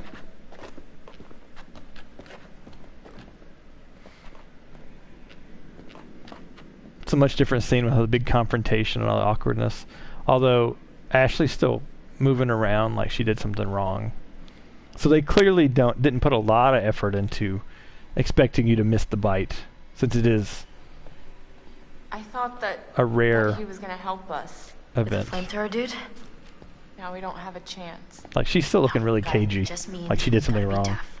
We gotta do this on our own. looking over her shoulder. And If I just, can. yeah. So I'm not going to do this, but this is also another one of those books where there's a page before this page, and you can actually get another clue. It takes place before this page. You have to flip the other way.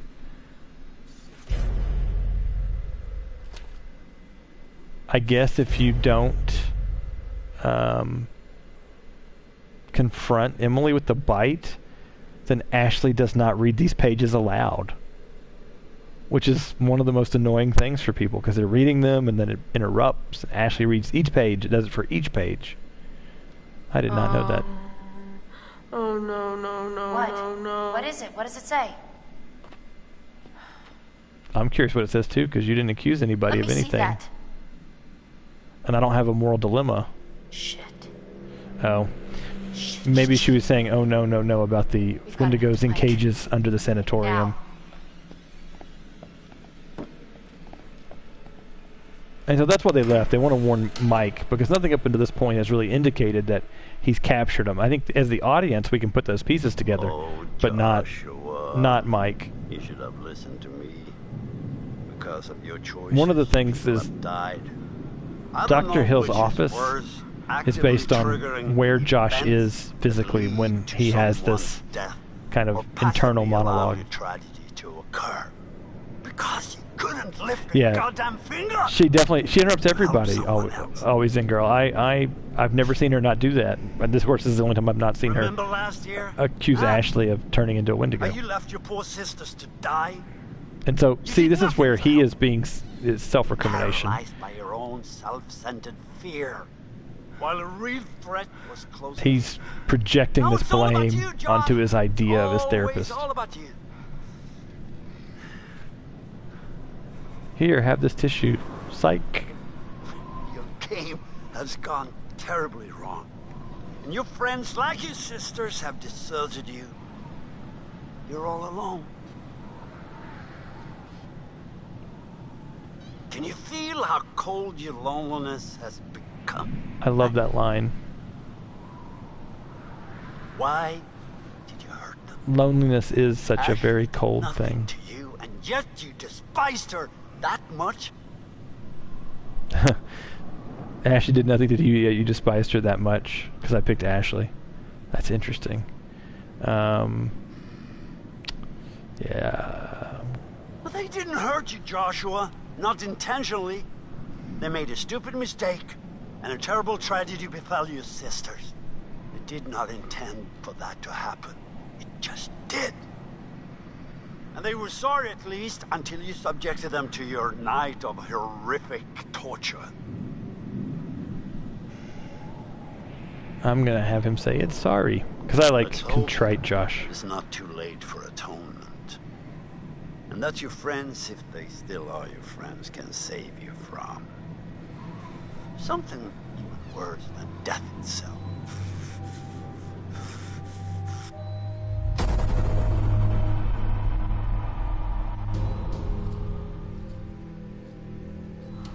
Oh my God, guys, thank God. What took you so long?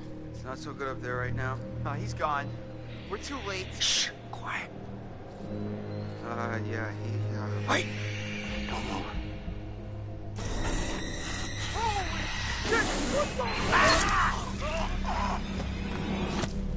What are you looking for? Another way out. Mike, there's no key for the cable car. Josh, he's gotta have it. And what is all that? It may have taken him down to the mine. Shit. Fuck. You guys know what to do. Okay? It's not safe out there. I'll be back soon. It is very much... What were you referring to there, Always In Girl? That it was annoying or interesting? Okay. They force you to lock this so that they can't follow Mike.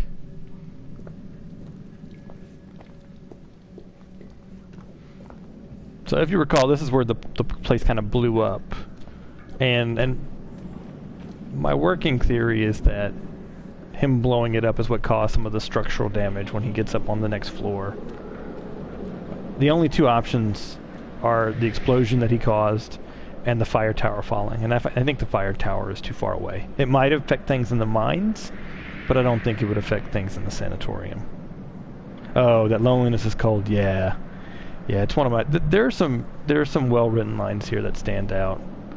You know, a lot of this stuff is... I mean, at this point it's starting to subvert our horror expectations as opposed to, like, embracing the tropes fully.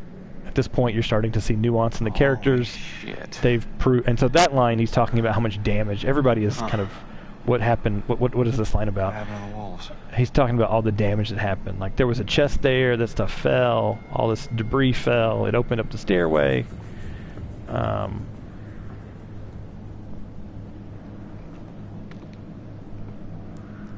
But yeah, now we're into the, like, okay, there's really a supernatural threat, and we're going to subvert your expectations that this is entirely a slasher tropey thing and it's a supernatural thing. And I think the blending of all the horror genres and then resolving into something that most people don't expect. I watched one set of YouTubers like nail it on their first playthrough really early. But most people don't expect Wendigos.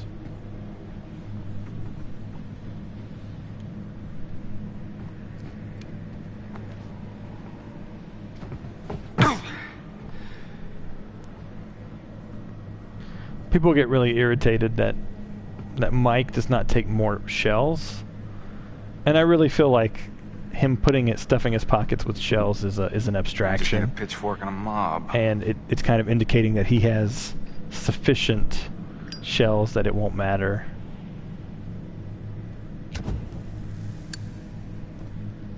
From a believability standpoint, it wouldn't have been too hard to have him grab a couple of handfuls, but to be honest, I didn't think about it too much in my first playthrough. There are some people that definitely did, especially since Mike likes to use guns as universal lockpicks.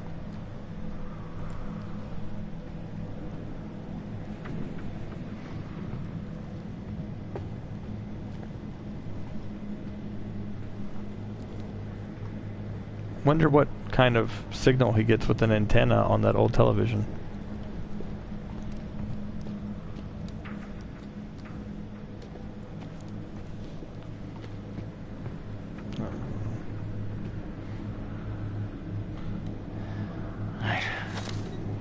Universal lock time.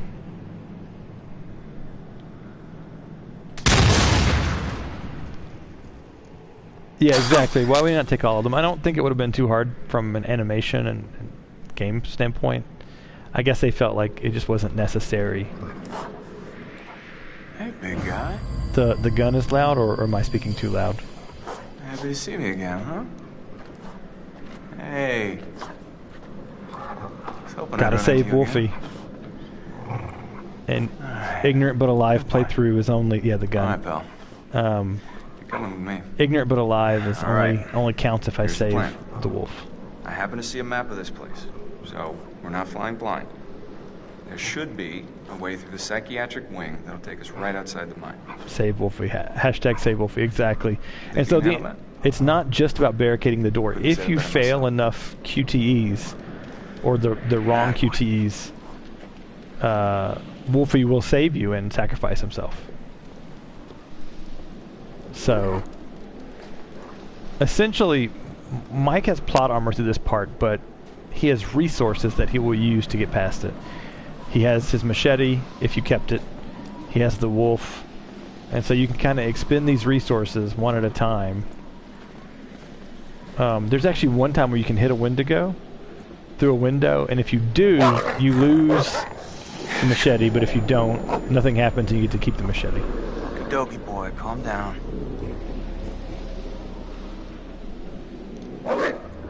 The other thing I see right here, watch the wolf. He just walks through that wall. He walks through these grates.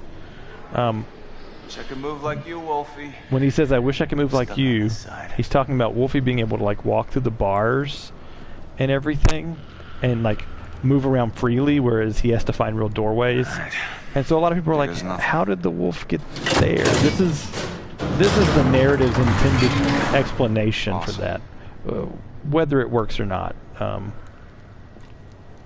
I think a lot of people don't get it, so that's why I pointed it out.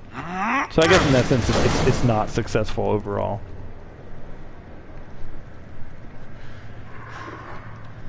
See that? I do got moves. Don't I, Wolfie? I love his description. It's like all these things down here and wolves. Yeah, that's hilarious. Emily, like, are you sure you wanted a truck stop?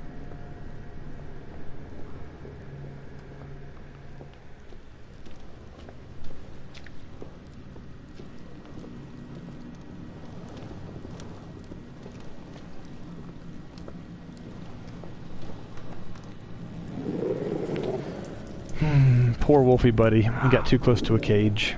Oh, son of a bitch. Of course, that was the wolf that tried to eat you. So I think this is the game's way to explain why that one didn't attack you again. Because you only made friends with the light-colored one. What I got myself into?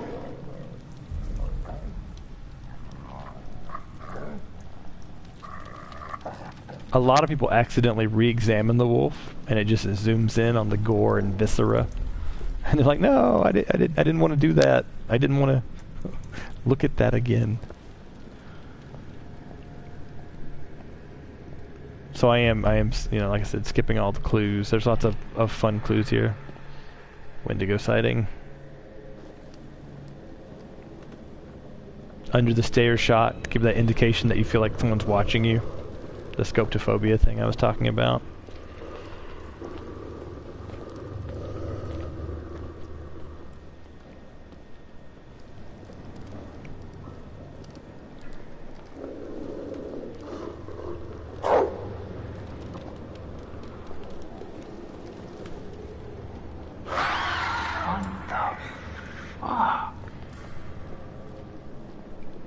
They do a good job of leading you up to the conclusion that you're going to have to deal with a lot of these guys. Shadows, sounds, seeing them move in the background. It's actually some of the same tricks that Resident Evil 2 Resident Evil 2 did, both in the original and the remake with Lickers. Huh? And they're like, we're going to psych you out with this rat before we make you shoot this other Wendigo.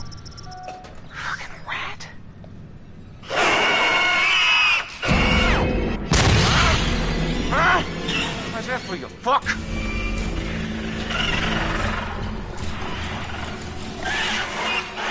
I love the way how they animated, how they move. It really is that uncanny.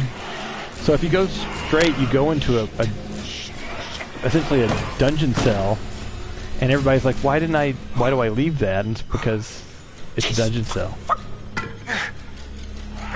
So this is the part. If I choose to hit this Wendigo with my machete, I lose it.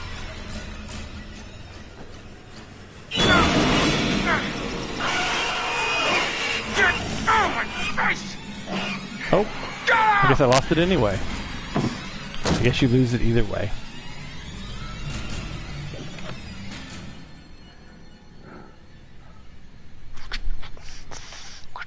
This scene definitely harkens to the kind of, I always call it the Velociraptor in the kitchen scene, because it harkens back to Jurassic Park with the Velociraptors looking for the two kids in the kitchen, smelling and making noise.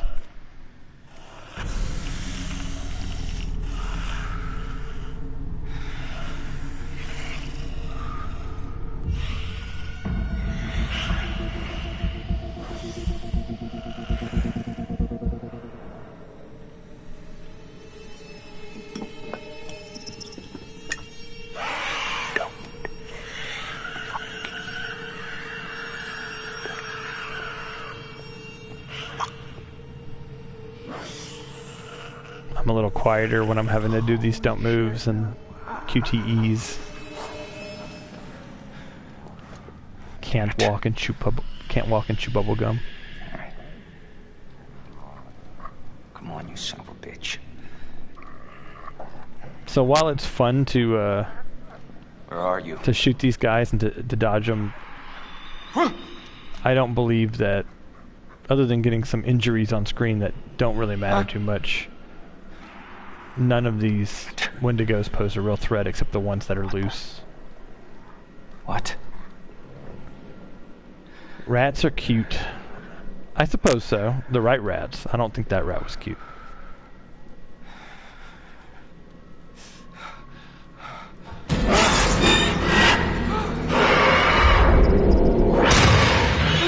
Since I have infinite ammo, I don't mind shooting them.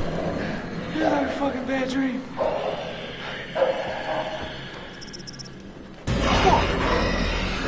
Fuck this. One at a time, boys. It's enough of me for all of you.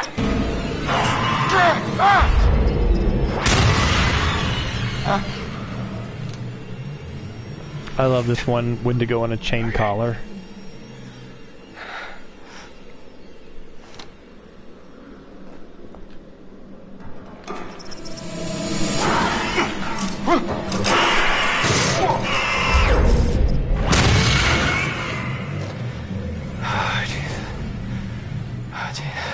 Huh. Rats in New York. Yeah, I can imagine. I almost missed that one. I was looking at chat. Fuck yeah. Oh, shit.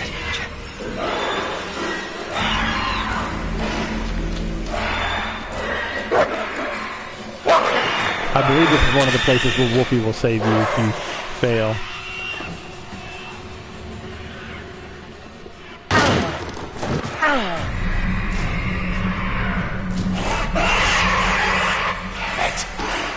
Not good.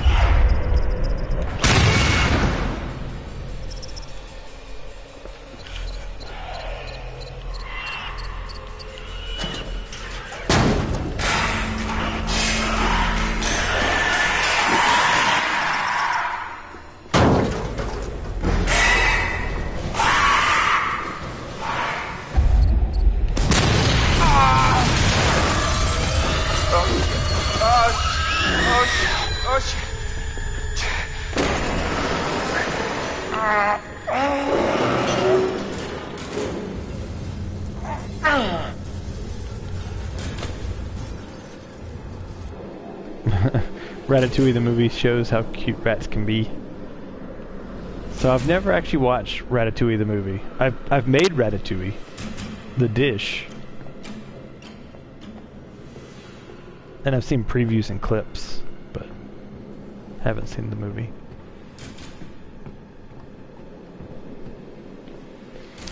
Yeah, that's pretty much what I've heard. I got really behind on movies. I used to work retail for movies right out of college, and I got to watch a lot of movies, and I got sick of them.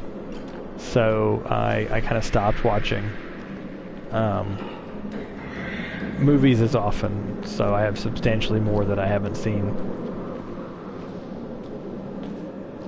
Because when I was working, I got 5 free movie rentals a week, and I would watch the new movies every week.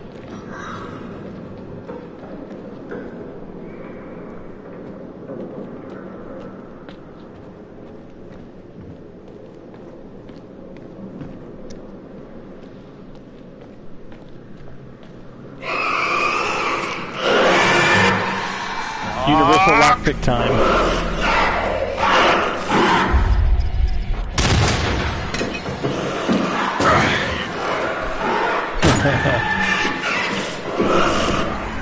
Of course I'm gonna barricade it. Hashtag save Wolfie. And so the implication is, even though Wolfie doesn't join him, the implication is that Wolfie can navigate this area good enough to have gotten away from the explosion that's going to happen soon. Okie dokie, bud. I'll catch you on the flip side, huh?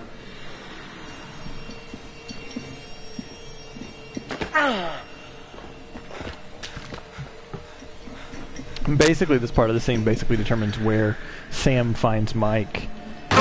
Where you succeed or fail determines how far Sam has to go to find Mike.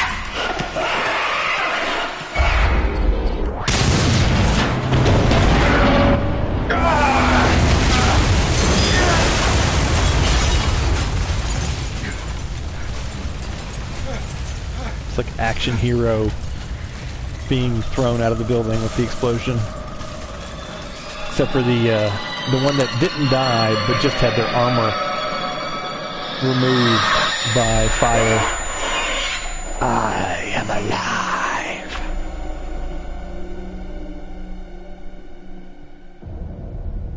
And so they put this scene here when Jessica lives, where it shows her alive, and this is kind of the surprise moment for the characters, for the players that didn't realize that Jessica wasn't dead. But you don't get to play as her, and it's all to set up the chance that you didn't pay attention to the journal entry and you have Ashley investigate the noise to give you the plausible reason why Jess would be alive. I don't know if he will or not in this case, Always In Girl. There are a few situations where I haven't remembered which lines they say. So Daisy, with the voice acting, because I do a lot of D&D games and horror games and whatnot, I actually have cultivated a good amount of voices. Come on, guys, hurry but up. I don't We think gotta they're find professional Mike. level. Come on. They're definitely on the entertaining I'm kinda my giving players up, when I'm Chris. running D&D level. I think maybe you should go on without me. We're not leaving without you, so if you leave him, he dies. No, Chris, we are not leaving you. We're sticking together. Mike will just have to wait.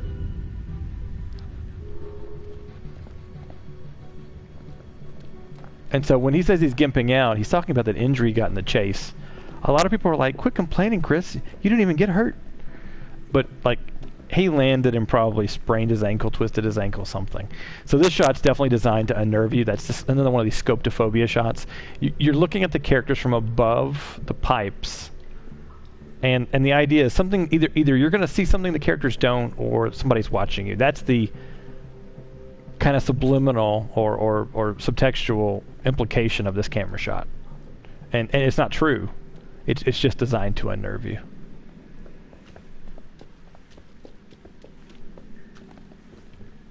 And you see, like, a lot of horror games employ these techniques. This one did as well, and this one did it effectively. Oh, shit. Mike must have locked it behind him. Crap. There's got to be another way in. There's got to be another way in. Well, we Wait, could not hey, go in and just... What about this? I mean, should we try it? Well, it's not like we got a whole lot of choices here.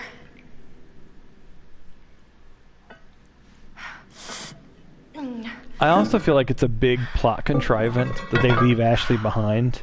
It's the only way to give Ashley that chance to explore the voice is to kind of artificially separate her from the group. I would want to be right I now. don't think it's really organic. I don't think Chris would have left her, particularly since he's kind of hobbling around on a bum leg. I don't think they would have just left her. And I don't think, even if they did, I don't think they would have gotten as far. Of course it is. Where else would it go? The pits of hell, Ashley.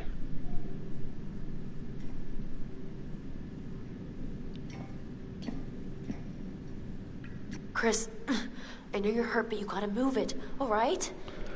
All right, Ash, I'm going to move it Ash. so fast, we're going to leave you in the dust.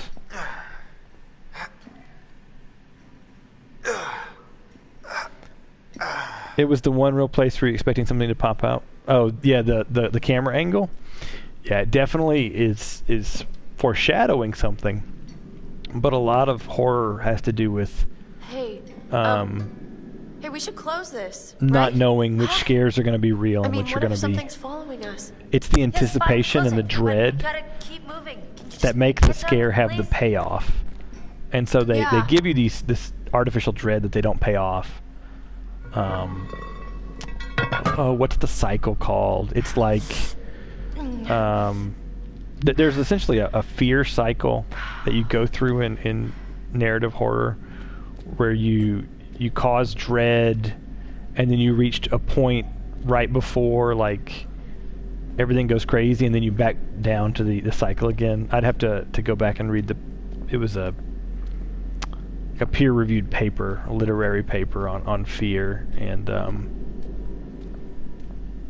fear in narrative fiction specifically, not like medical. And it's a useful device if you're running like a horror role-playing game and you're trying to evoke fear, to know those fear cycles. So this is the part where you're like, oh, Jess is still alive. Maybe this is really Who's Jess there? and this is the only way I save her. Anybody? Or maybe it's the Wendigo Jessica! and they're just imitating Is it people you? perfectly.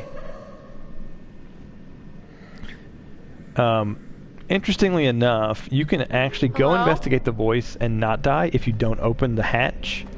There is a totem there.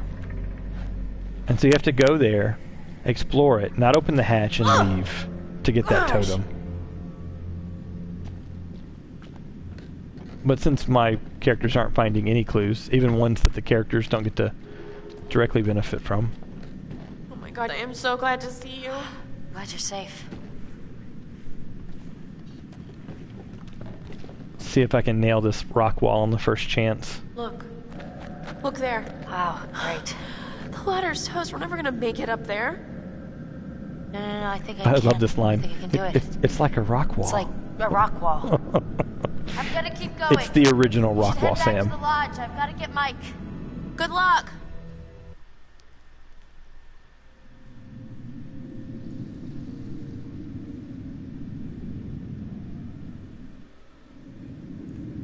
Some nice atmospheric shots.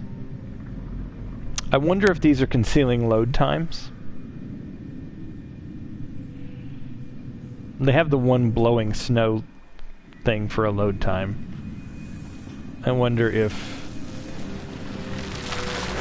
I mean, I know it's leading to Josh falling here and you finding out where he's at. It might just be context to lead you there. Okay, here we go.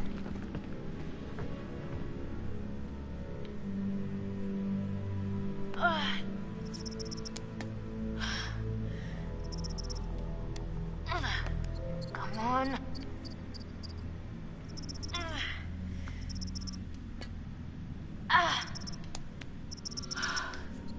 Come on, girl, you could do it.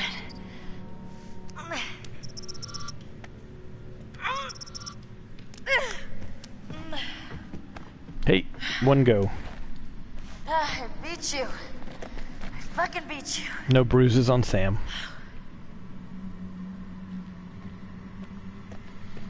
And so a lot of people just run right down here and jump down. And I am, because I'm not looking for clues. But if you're looking for clues, you go there, you go up, you go straight, there's a totem. Then you go back, and you have to jump over a piece of wood collapsing. So Sam is the other character with plot armor. She only has one place in the game she can die. If you're not getting clues, then when is Josh going to be a Wendigo? He's not Daisy. In this version, I'm not counting him among the survivors because you can't do both. You have to get minimum of 2 clues for Josh to turn into a Wendigo. Hello? I believe it's Beth's watch and Hannah's journal. Hannah's journal, definitely. The second clue I'm a little hazy on. It's one that I always have. So he will die, and it's questionable which fate is really better, right? Like, he's only technically alive in a technical sense if he turns into a Wendigo.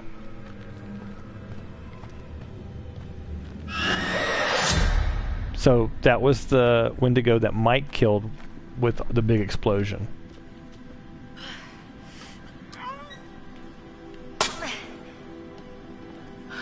Yeah, that's right. So sometimes you have a shovel, sometimes you have a pipe. There are a couple different things Sam can use in this sequence based on how far she has to go and what route you take.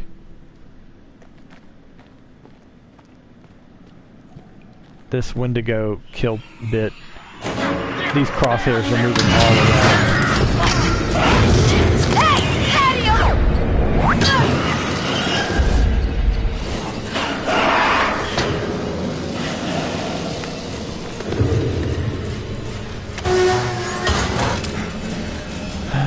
And Mike believes that guns are also the perfect way to bar a door, even though we have a shovel. Define all right. Alive, for a start. We don't need that shotgun. We'll just keep the shovel that I'll throw down on the ground. What the hell are you doing here anyway? I was gonna warn you about the Wendigos. I think I got it.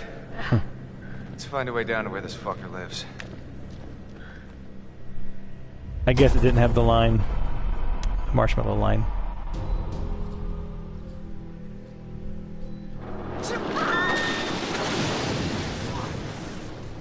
Emily! Mike, there's no key for the cable car. Josh, he's gotta have... So there's over 1,000 pages of dialogue that were recorded by the voice actors for this game. Taken him down to the A lot mine. of people complain that the game doesn't branch enough or the choices aren't significant enough. But to me, the moment you have 1,000 pages of voice acting dialogue, Get that key, right I from that thing's think goddamn bedroom, you've then I'm gonna get us earned all your the hell outta here. right to say this is a decision-making game. So this is another one of those odd disconnects on the recap. If you miss, it just kind of crumbles Let's into find a way down nothing. to where this fucker lives. Which is what you saw instead of Sam hitting it. It's another one of those continuity issues. And finally, Dr. Hill has turned into a zombie.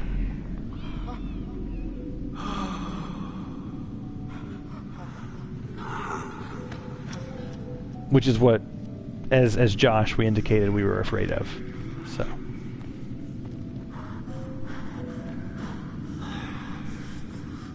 It's the only one that actually affects what Dr. Hill becomes. I wonder how much these Zombo Hill.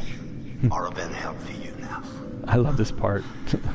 Just won't listen to me, and things seems pretty fucked up.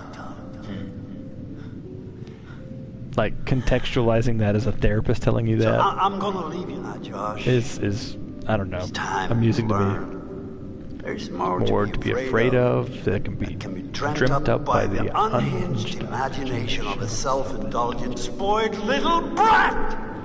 You love had that so many line. people who cared about you, who were willing to help, and at every turn you choose to push them away, and now you're all alone. So by the sounds of things, you won't be alone for long. No, you won't be alone for long. Deep breaths, Josh. Deep breath. By sweater wearing Dr. Hill.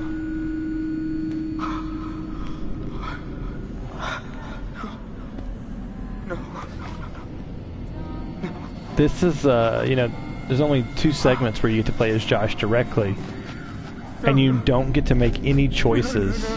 There's a QTE, but you don't get to make any choices with him. So of all the players in the story, Get away from me! neither Hannah nor Josh had Dad! choices. Beth had choices. And of the main part of the game, only Josh. It's not ready. You manipulate. You are a there, gun. Yeah, the one that's there. I love it. I don't take orders from you. You can't tell me what to do. You can't tell me what to do anymore. Oh, okay. Time is run out for Josh. I trust you. I trust you. I trust you. I think a lot of this is for the shock value and for you to at least figure out that Josh is not mentally sound if you hadn't put that together yet. You were all alone down there. No, not again. And a little bit for the gross out factor. It's paraphrasing, But you're with us now. but Stephen King has a great quote from his Get away from me! kind of autobiographical book. Why didn't you save us, Josh? Why did you want us to die? And it says, I will try to terrify you. And if I cannot do that, I will try to horrify you. And if I cannot do that, I am not proud, I will go for the gross out. And that's paraphrased, I don't have the exact quote memorized. But I think it's a fantastic glimpse into the philosophy of horror that, like, King perpetrates, which have a lot of thriller and gross outs.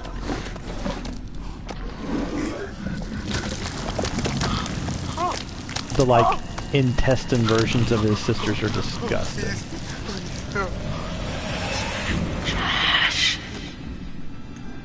And let me just tear my face off. And they telegraph it really well, so that the player knows exactly what's going to happen. Is this what you want? No! No! Why are you doing this? Leave me alone! Why are you doing this? Why didn't you save us, Josh? Why did you want us to die? And so this part right here, this is actually supposed to be reflective of the Wendigo spirit. It looks just like the Wendigo. And so, at least my interpretation has always been, this is the Wendigo spirit trying to overtake Josh. This thing used to be a person. Yeah. Maybe a minor. Maybe someone who worked at the sanatorium. There's so much weird shit happening up there that wouldn't even begin to surprise me. What kind of weird shit? Yeah, the double high-low. It's a really good Capturing technique for providing. Tied up in these restraints. It's some real fucked up shit. Wow. I love Must that. have just let them all out when I blew the place up. Smooth move. Smooth move. Yeah, without all the clues, they have some fun dialogue. But yeah, that high-low double voice is a great technique because it triggers some kind of cognitive dissonance in our brains that brings us into what a lot of people who talk about this kind of fiction call the uncanny, and it's that feeling of things being off or wrong. Sure. In popular media, in the last 10 years or so, the term uncanny valley has become popular. But the idea of the uncanny was around far before the idea of the uncanny valley, and it's that uncanny is one of the things that drives our fear. Uncanny and the unknown. And so that's why oftentimes the movies and games and books even that show hints of the bad guy but don't actually show them are so effective. Such as, the original Alien movie doesn't show the alien very much, and it's always in shadow. Yes, your TV getting stolen. It's the best short horror story. You wake up, somebody's stolen your TV. It's existential horror.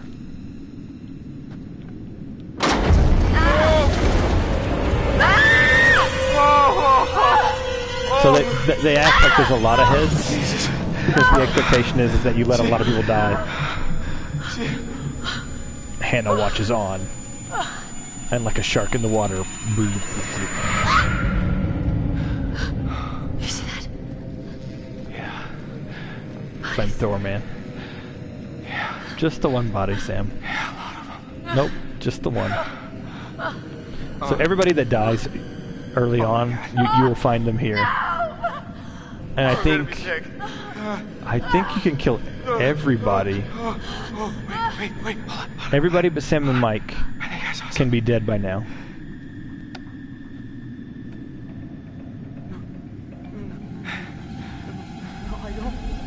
Even with all the blood, her nails are still perfect. I'll take orders from you.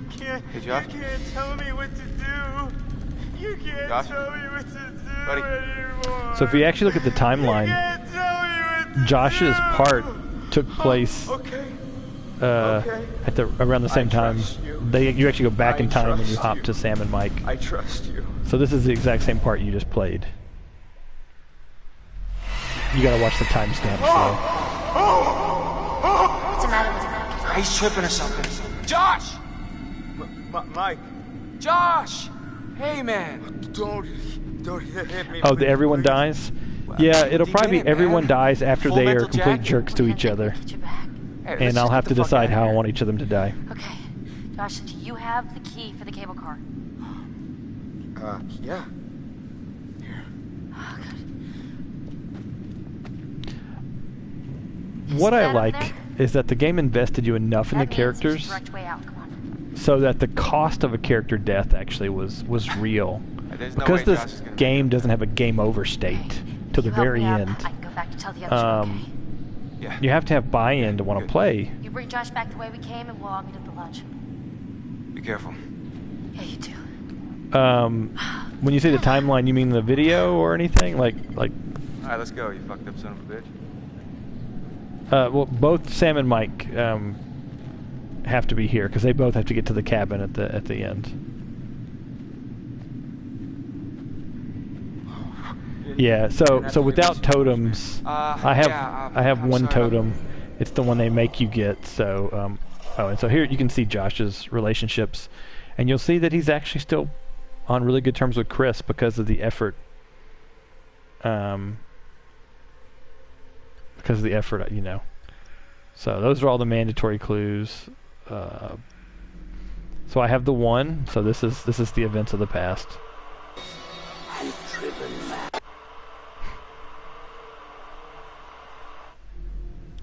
Before, man, I thought you killed Jess. I was wrong.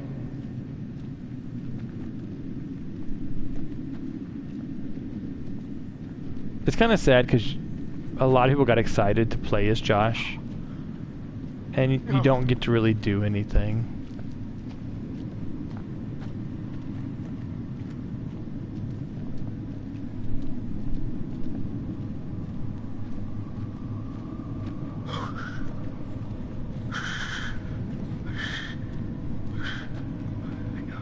Yeah, there's nothing, exactly.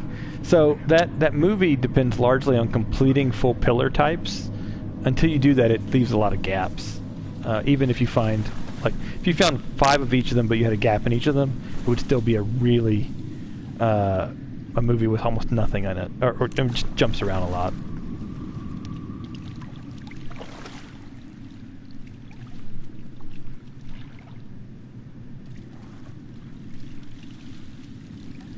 So rather than Josh turning into a Wendigo, he dies right here because he does not recognize Hannah and Hannah does not recognize him.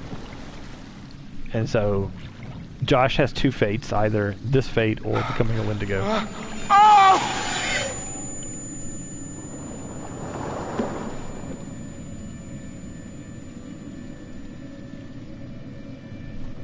Oh, I have to move. Oh, you're not real! No, you're not!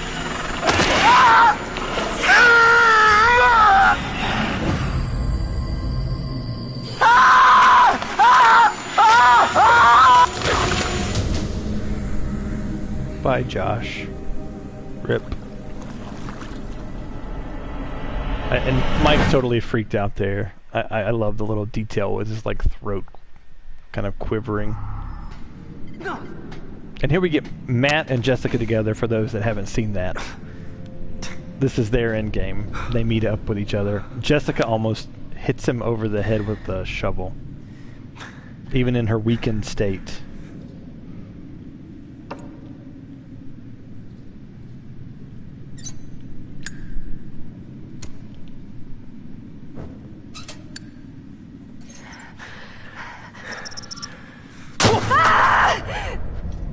Jess, is that you? Jess. I really feel for Jess here. She's so messed How up. the fuck are you still alive?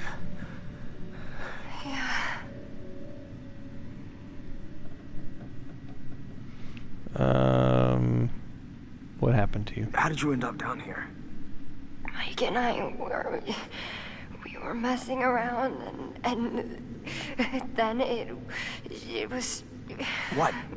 I don't know. I was by the window and there was all this glass and it was in the snow and then it was moving so fast. Fuck. And then I was down here. Oh God. Can you move? Yeah. Come on, Jess. I really feel like I felt like Matt's character, being the athlete, deserved a bit to shine, having a little bit more physicality, and you never see that. If you go over to the right, you can see where Jessica fell. The elevator fell.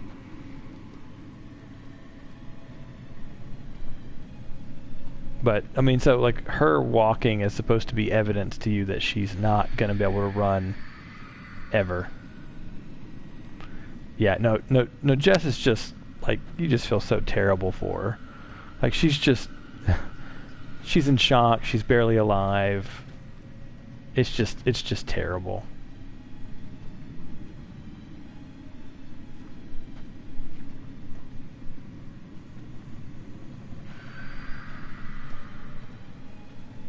It's kind of amusing, even though I know all the right decisions, and I know where all the don't moves are. I still get anxious about certain parts, and saving Jess and Matt's one of those parts. Which way? Come on, Jess.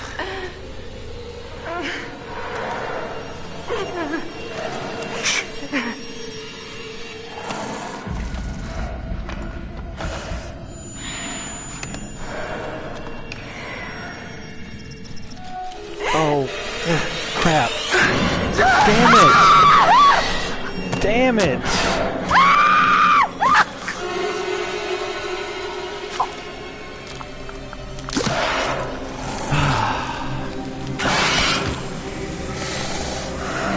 rip.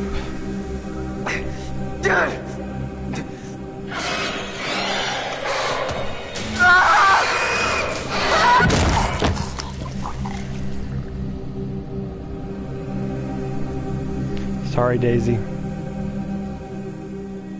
I failed the QTE. Damn it. That upsets me. Yeah, they both die. I've never failed that QTE before. I knew it was coming. I didn't remember what button it was. I hit the wrong button.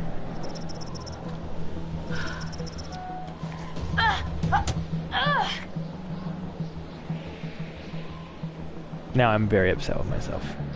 Yeah, it's very brutal. Their deaths right there are very brutal.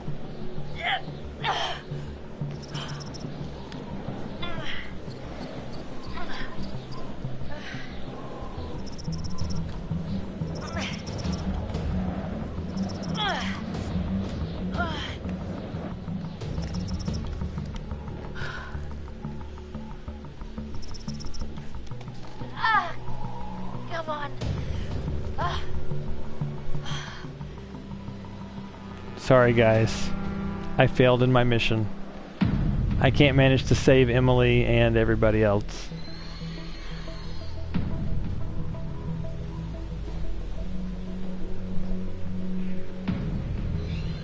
I'm just mad at myself. I like to set goals and meet those goals.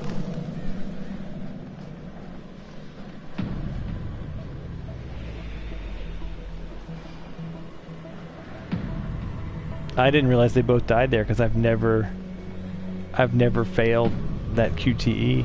I think I hit triangle. A lot of the like stop things from falling are triangles. I do appreciate the fact that Sam's so it is unrealistic they walk through all this cold water. But Sam's outfit is at least a fast drying, like wicking outfit. It wasn't deliberate, Daisy. I would have saved them if I could have. So, just to give you context, all that happens after that in terms of story, they don't rejoin the group or anything. Matt kind of bust open a wooden wall kind of thing, and they hide. And that's the end of their story. It's sad because I really wanted to see their end credit bits. I mean, I know what Jessica's is going to be. She's going to be like, he came for me, he came for me, you know, just talking about Mike. And Matt, I think, will probably still continue to feel guilty about not saving.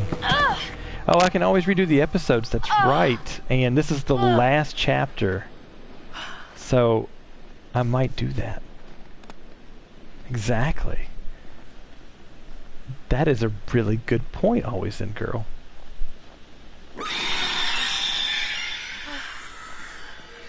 I might just have to give you a cheer in your own channel at some point for that.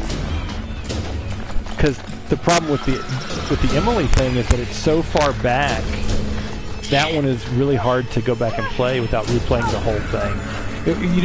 You don't want to play the game and beat it.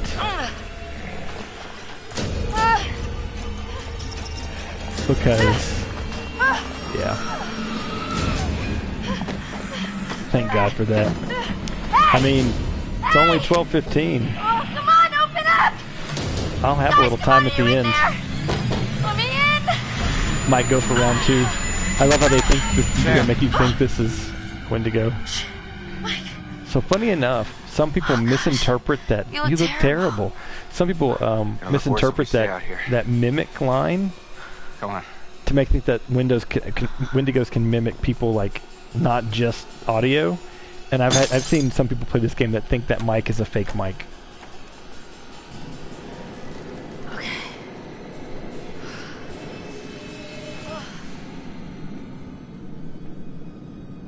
Mike, what happened to Josh? So watch these lights. God, the animation does not toggle. Way to go. Not good. Yeah, fake Mike, that would be terrifying. But I never once thought that, and so I never thought about it. Someone left down there. So when they say it might be someone left down there, it really is the case that all the characters could be dead. And so that's kind of why this is a universal line used for this part. The game devs had to use as many universal parts as they could, and there were a few corners they had to cut, and that's where some of the disconnects come in. So here's the interesting thing. If you close the doors on the Wendigos when they're chasing your friends, the first stay still, don't move, is like twice as long. So you think it's a good thing to like slow them down, but all it means is that you have to stay still longer. They don't push each other, yay.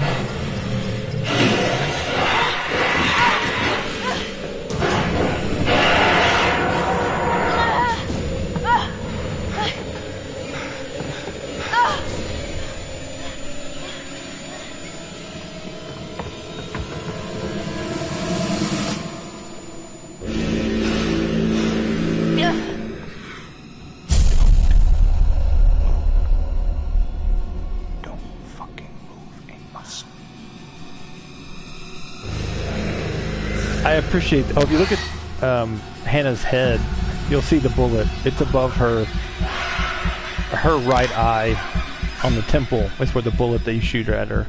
If it gets a close up later.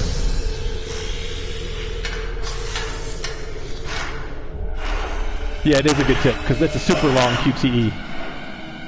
It basically is as long until the miners show up. And for those of you who are confused about why they fight, if you get the whole video, one of the Wendigos is kind of an alpha Wendigo called the Machu Picchu, and that's Hannah. It was the last one killed. It was the only free spirit when Hannah fell, and so it was the one that possessed Hannah. I love how Sam and Mike can kind of communicate with just looking at each other. They both have buy-in on the plan.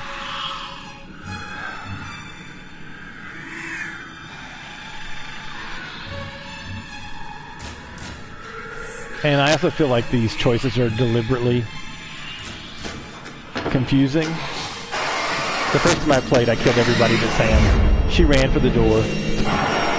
I thought she was going to wait or something. I don't know. It's obvious in retrospect, but...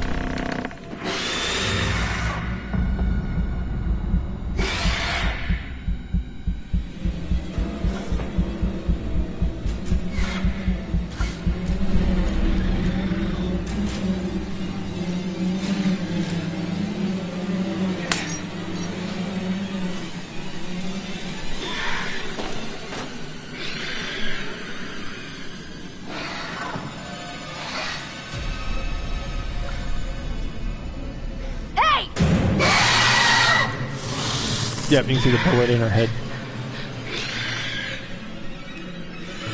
Yeah, I mean, I can see the resemblance with the face, but really the body looks nothing like Gollum. It's way too spindly, and the way it moves is way too unearthly.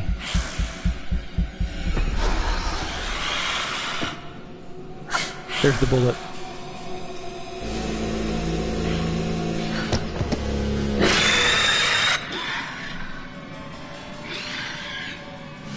Yeah, I don't remember always in Girl. The last couple I watched, they either died on this one or the next one. A lot of Sams have died in the last couple watches that I've done.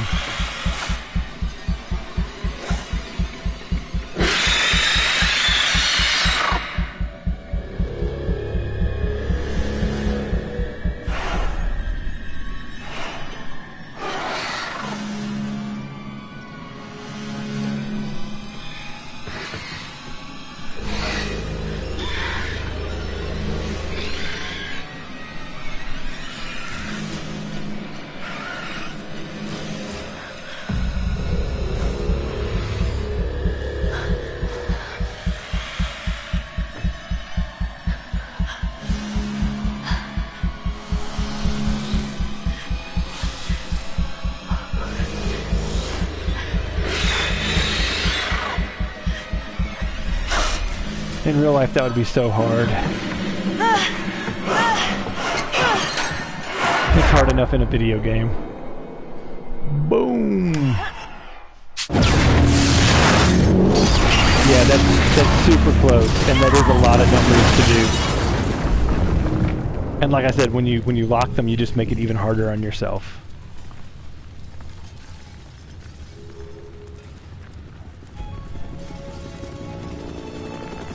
We have visual. The main structure is completely destroyed. Over. And all the spirits of the Wendigo. I think just about all of them were released. There were a couple that didn't get out of the sanatorium, but... Let's pick them up.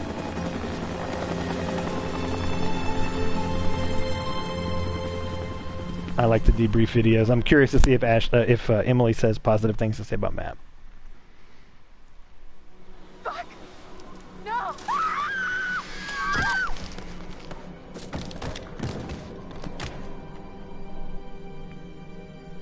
And because you didn't shoot her, she's not going to complain about Mike, and that's why I haven't seen that either.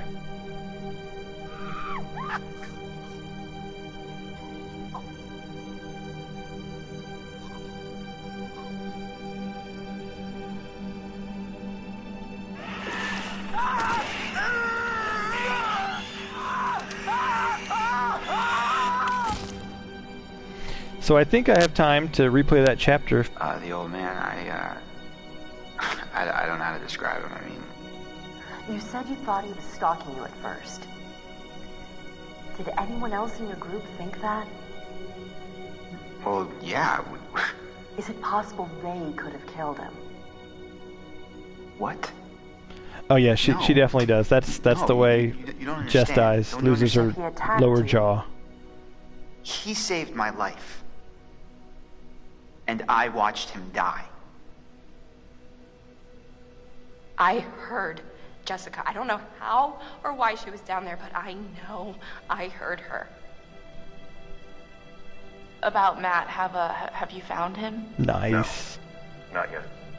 Oh God, he's dead, isn't he? Why do you say that?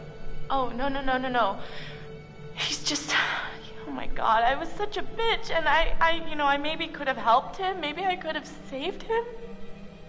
Nice. She's He's out of his repenitent. fucking mind. He wanted to hurt us. Okay? And I thought he was the one who attacked Jess. I thought we were close. After his sisters disappeared, he'd come and talk to me. I understand, Daisy. What's the consensus of the group? Do you guys want me to replay the last chapter? Because I had this stream scheduled to go to 1, but it's up to you guys. I'm fine. Sometimes, after a traumatic experience... I said I'm fine. Yeah, go ahead. Okay, that's 1 vote. Okay, Sawyer, that's 1 against. I don't care if you believe me or not. Doesn't matter because you will. You need to go down to the mines. As long as 2 people are going to stay, I will continue. I've seen what's down there, and I'd give anything to unsee it. I don't know, Sawyer. Leaving is kind of a vote against. Alright, so that was the... I have no reason to watch these credits again.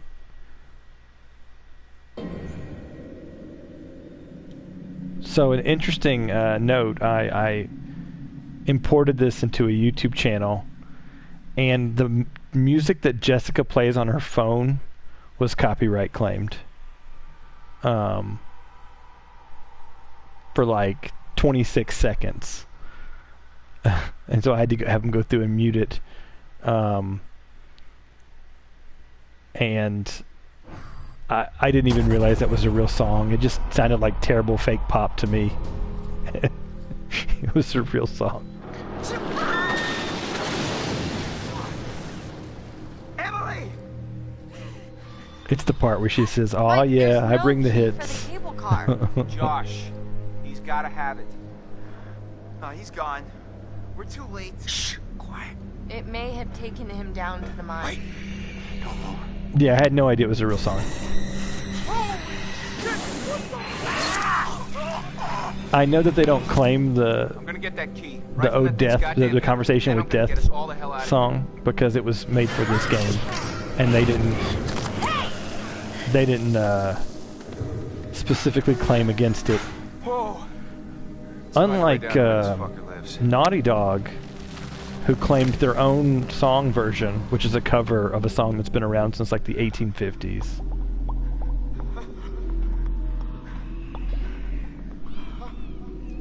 No, it's cool. I mean, I think we all have some amount of musical tastes that are controversial. I'm into a lot of weird niche stuff that nobody's ever heard of, so...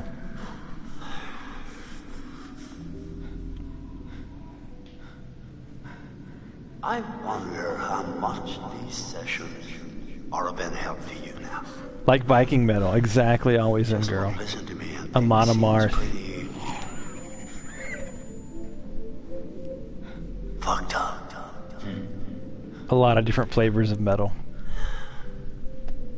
So I'm gonna leave you now, George. Carnival rock is another one of those weird niche There's genres. more to be afraid of that can be dreamt up by the unhinged imagination of a self-indulgent, spoiled little brat.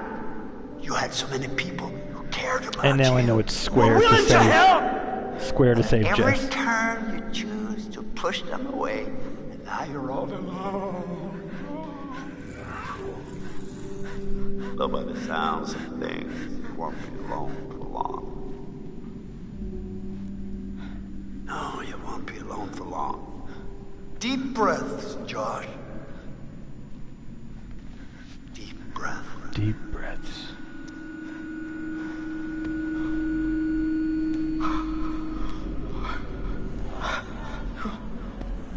No.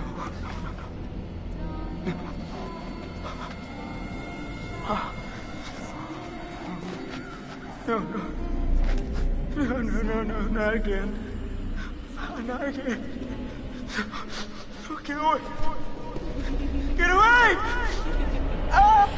Get away from me! No, you're dead! Sorry. You're dead! Shut up! No! You're dead! It's not ready. I wish I could kind of skip the cutscenes. There, gun. It. One is there. I love it. I don't take orders from you. You can't tell me what to do. You can't tell me what to do. Yeah. Oh, okay. In some ways, he I trust externalized that I psycho trust mentality. I trust you.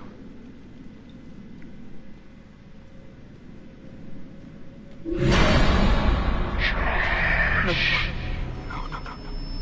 You're not real. You're all alone down there. No, not again.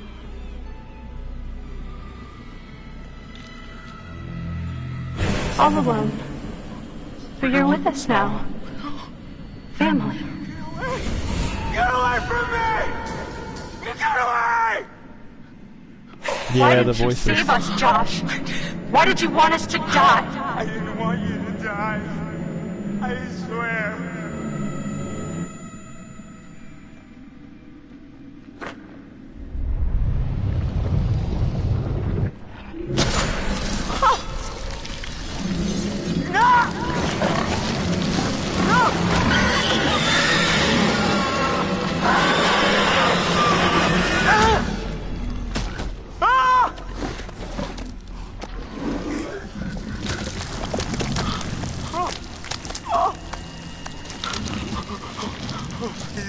Yeah, the stuff like the weird body contortion from The Grudge, the movements, the unhuman movements, I don't take orders from you. are pretty disturbing. Let me rip my face Is this off. what you want? No! No! Why are you doing this? Leave me alone! Why I actually found an interesting band on YouTube that does covers of stuff from like Danny Elfman, like Nightmare Before Christmas, and they've edited it so that their movements, they skip a few frames and look like they're moving almost inhumanly. Which I thought was super cool, but you probably wouldn't like it always in girl. It'd probably be not terrifying, but not something you liked. Yeah. Maybe a minor. Maybe someone who worked in the sanatorium. There was so much weird shit happening up there that wouldn't even begin. Who knows? We didn't find any clues. What kind of weird shit? Someone was capturing the Wendigos. Had them all tied up in these restraints. I saw some real fucked up shit. Wow. I must have just let them all out when I blew the place up. Huh. Smooth move.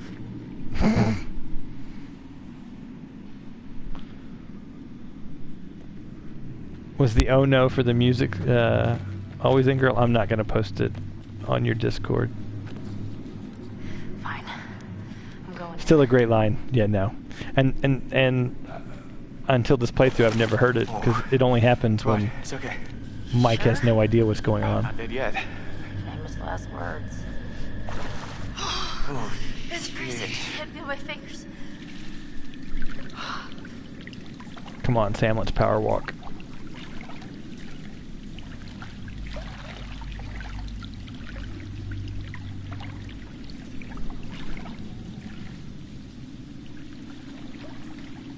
I'm not a geophysicist, but I wonder if underground water is...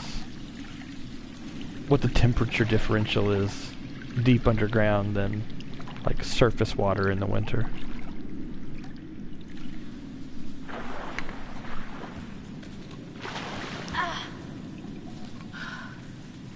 Yeah, no, I kind of got that that vibe always in Girl, but I kind of just feel like Mike's into everybody a little bit.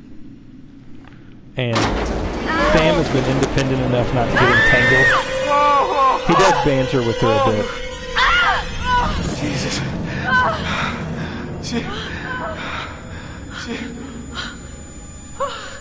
I mean, at this point in the game, or at this point in the timeline of these characters before the events of this night, they were still among the most mature of the characters in terms of their behavior. Mike's actually the oldest one. I think he's 20 or 21. He's like a full year older than everybody else. They have some profiles on the Until Dawn companion app that you can download. Take a personality test, tells you what character you're like, and then you can read about the characters. They all have like dream jobs and aspirations. Hey, Josh. You can't tell me what to do. I think Emily wanted to go into fashion, and Jess wanted to be a model or something. I don't think you would be Emily. Okay. I trust you. Always in Girl. I trust you. I trust you.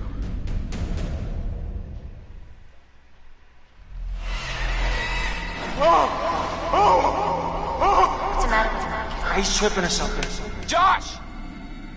Mike. Josh! Hey, man. Don't hit me, please. Well, you were deep in it, man. Full mental jacket. It's a pretty fun app. Hey, let's just get the fuck out of here. Okay. Josh, And it can actually link to your game, and you can review some of the artifacts from the app. See that over there? Yeah, he's deteriorated. That They means there's a direct way they out. don't have mental health training, and the only one that was even aware that There's no way Josh is gonna make it. he was on meds was Chris. If you help me up, I can go back to tell the others we're okay. Yeah, good. You bring Josh back the way we came, and we'll all meet at the lodge. Be careful. Yeah, you too.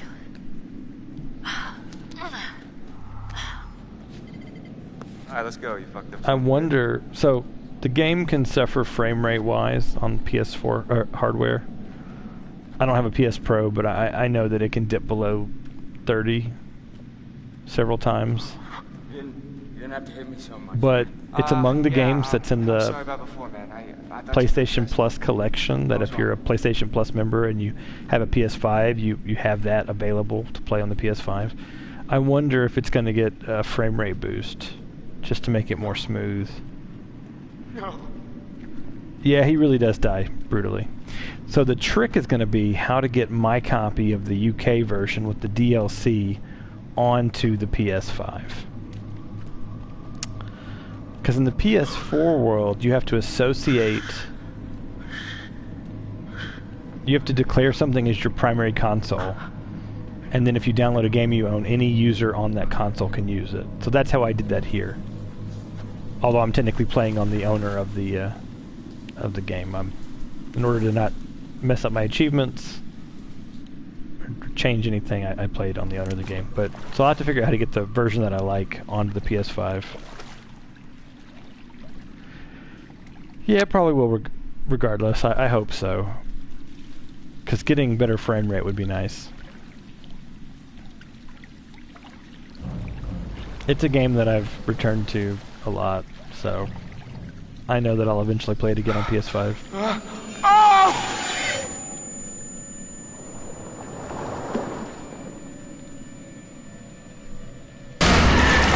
Oh, you're not real!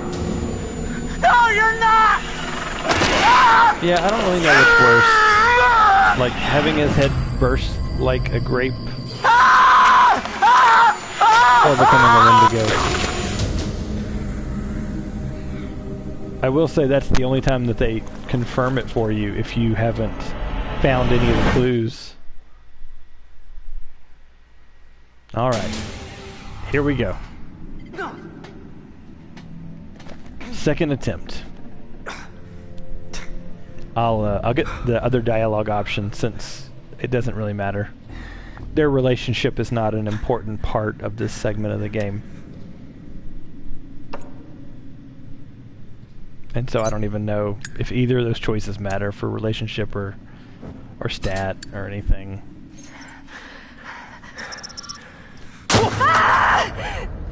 Jess, is that you? It's square to save Jess. It's What the hell happened to you? triangle to stop her shovel from hitting you. still alive? It's triangle to catch the bottle. It's triangle to turn off the flashlight. Alright, so here's the other dialogue option. Something been going on tonight. Someone really fucking with us up here. No. What? It's not someone, it's something. Jess, you had a pretty rough night. Hey, it's pretty confusing. No. I'm telling you. It's okay. Quit I didn't mean to mansplaining. scare you. No, God. Can you move? Yeah. Come on, Jess. Yeah, I'm sorry about that always in girl. Several of the QTEs have patterns, and that was, I think I probably messed myself up by expecting the wrong button. And also by being nervous of screwing up my playthrough. But I'm so happy that it didn't happen until the last chapter. Because it's really short if you just go through it quickly. No clues, no exploration.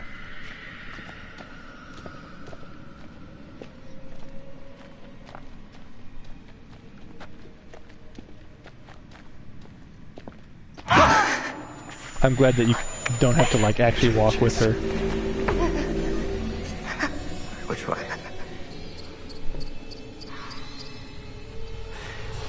Come on, Jess.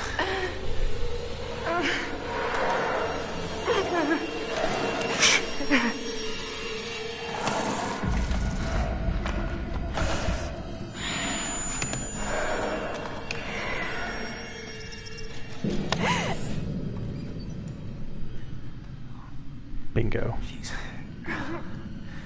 Does this hurt? I got a bingo. All right. Let's go. We gotta do this. Get out of here. Come on. Jess, come on. Come on, come on, come on. Jess! She can't run, Jess. Mike. Come on.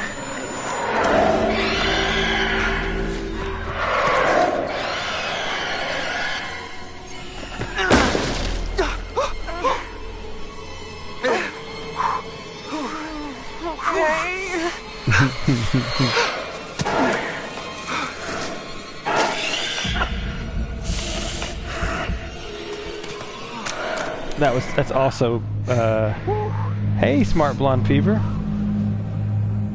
Welcome. You're seeing me. I borked the last part of the game, so I'm replaying the last chapter again since I had time to do so.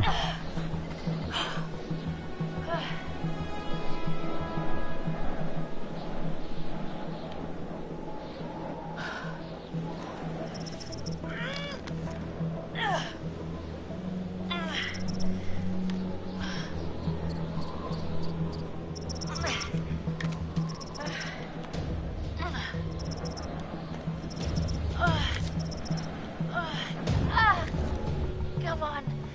And no bruises for Sam this time. So for totem hunters, there is a totem if you go the other branch down this path. There's another little way down the right side where there's a totem.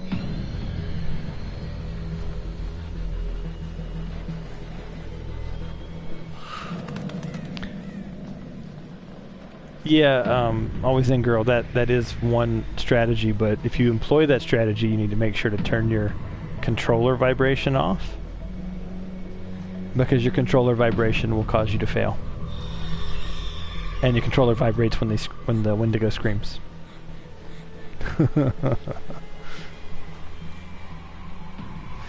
So I really liked the mechanic of not move, and they had to have the PlayStation accelerometers, and because the Dark Pictures anthology was cross-platform and they weren't being bankrolled by Sony. Sony essentially bankrolled, helped them develop this, get it to market. It uses a PS4 specific engine. They had to make it something everybody can do, so in like Medan, and I've seen at least one preview of Little Hope where you use this kind of rhythm breathing mechanic. And I don't like that as much. That being said, in terms of like accessibility options for like accommodating differently abled players, I think the don't move is harder and harder to accommodate unless you just switched it off. Yeah, the heartbeat mechanic, breathing, heartbeat, whatever it is, you're playing a rhythm game. Might as well be Guitar Hero with one note.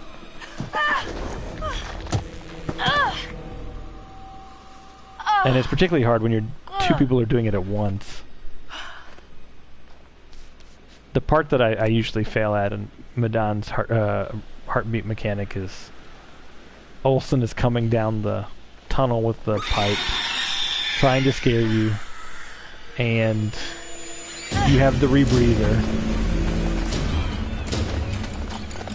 That one is just really hard to sync up for some reason. I think this is the jump that Chris hurt his leg on right there. Because this propane tank is the one he didn't shoot. I believe, yeah. Hey! Hey! Oh, come on, open up! Betaluna would fail at rhythm mechanics. Come on, are you in there? Let me in! Well, that's good to know. Sam. Mike. Oh gosh, you look terrible. It's gonna look worse if we stay out here. Come on. When they made this, Blake Dalton and Hayden Panettiere were the two headlining stars. Rami Malek had not had his breakout role, and now I think Rami Malek's probably the most famous of all of them. Yeah, no, the tapping the button on the heartbeat, it's legit. I have a friend I play with. He actually watched the first stream of this. We play Medan several different like iterations to get different endings, and we hear each other like plugging away on those heartbeat Might be someone buttons. up down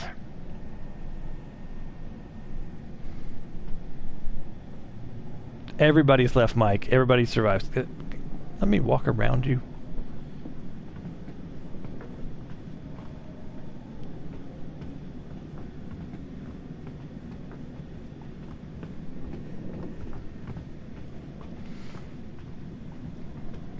Well, as long as Pascal doesn't mess me up on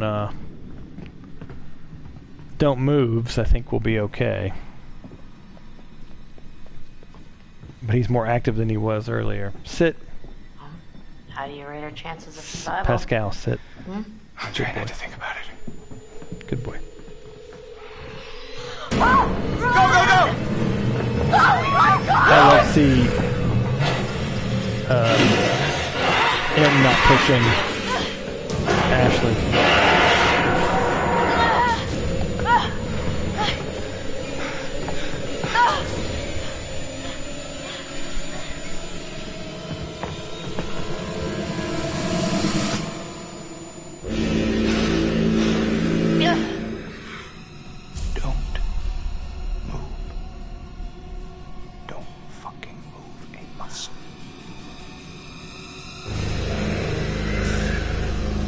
Pascal, you better not mess me up.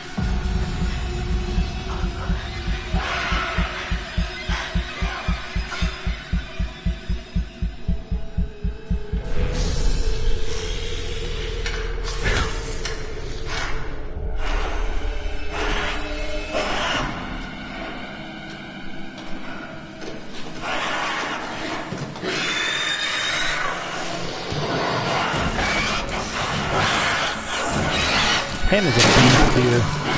She just wrecks these minor Wendigos.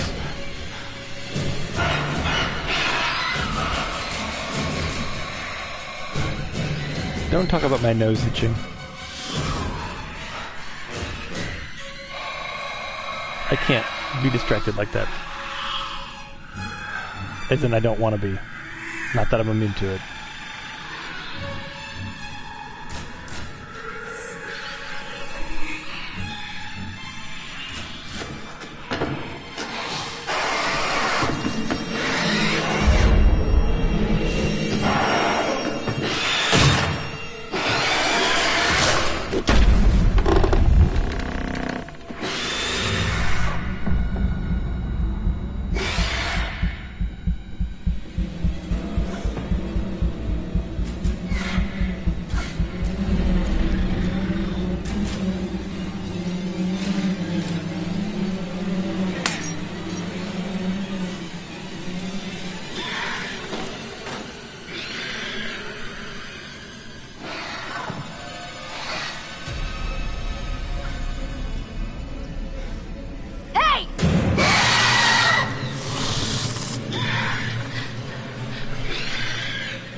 Second to the last one.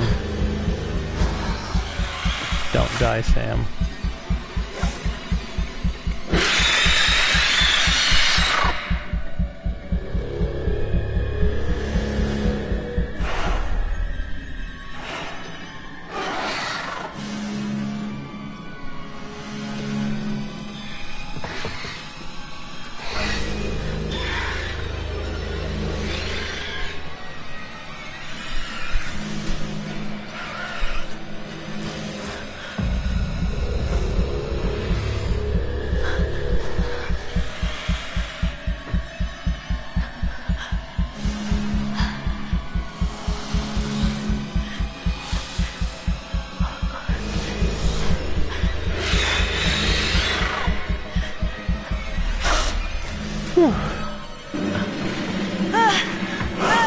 Boom, boom, bam, everybody lives.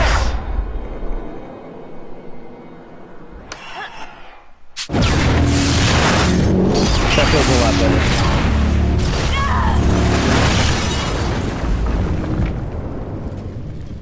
A lot better. Now we can see everybody interviewed, including Matt and Jess. We have visual. The main and I managed to live up to my destroyed. goal. Even if I had to replay a chapter. Hold on. I'm seeing something. It looks like This is a really expensive house to blow up. I just want to say that. Like, let's pick 'em up. That lodge is like mansion lodge, even before you get to the underground hotel levels. And the upkeep on it would be ridiculous. Like the amount of... Like, just keeping my house maintained is expensive. I can't imagine maintaining your secondary home in the winter in the mountains in Alberta in the Canadian Rockies. The old man, I don't know how to describe him. I mean, You said you thought he was stalking you at first. Did anyone else in your group think that? Well, yeah. And I still got done with a couple of minutes. I got a trophy for saving everyone. I got a trophy for not scaring Jessica to death, is what it's called, not killing Jessica. And I got a trophy for the 4 Daughters of Darkness, saving all the women. And I watched him die. Because I hadn't played the game on this account. I heard Jessica. I don't know how or why she was down there, but I know I heard her. Where's Matt? Is he okay? Are they done looking at him? I'm just a little worried because, I'm his girlfriend. Did he tell you that? I mean, I probably wasn't his favorite person there for a couple minutes, but he knows how devoted I am to him. He knows. He said he knows, right? See, she actually cares, so... I was right there, and I could have done something. I tried to do something. It wasn't good enough. And you couldn't tip it, Matt. How did you end up in the mines? I was Poor Jess. carried and taken and... What did you see? I don't know. I don't know. He was out of his fucking mind. He wanted to hurt us. Okay? And I thought he was the one So, like, who attacked I Jess. feel like Jess was definitely the one hurt the most physically. I thought we were close. But I think Ashley After his sisters tended to react most realistically to what normal people would. He said I was the only one who understood him. Yeah, you would have thought they would treated their wounds before killing them. I mean, maybe the Canadians view major arson as, I'm fine. I don't know, and murder. After a traumatic experience. I said I'm fine. Your friend Ashley, she told us she tried to help you.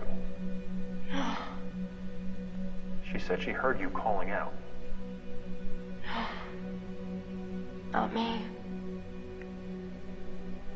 Mike. What do you remember? He came for me. He did. Came for you? Where is he? Did he make it? You need to listen to me.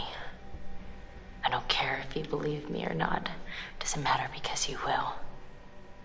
You need to go down to the mines. What's in the mines, Sam? I've seen what's down there. And I'd give Yeah, anything no. to see it. Like, Jess was put through the ringer. For real. So, in a traditional horror movie sense, the way this movie would play out would likely end up with Mike and Sam as the last ones, and Mike would end up saving Sam, and Sam would be the final girl. Yeah, that voice really was not Jess. It was an imitation by the Wendigo. But anyway, Sam is the final girl. She escapes, but she's not untouched. If you notice, she's pretty insistent that she doesn't want to have any kind of therapy or help getting over the traumatic event. And you can kind of see she's a little haunted in her eyes.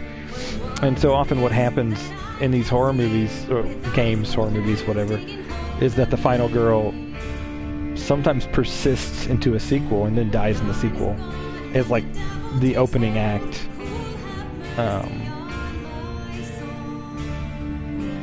And so if this were a film, that's the, I did not see the movie The Final Girls. Was it good, Smart Blonde Fever? So that really would be, I think, the way they did this as a movie.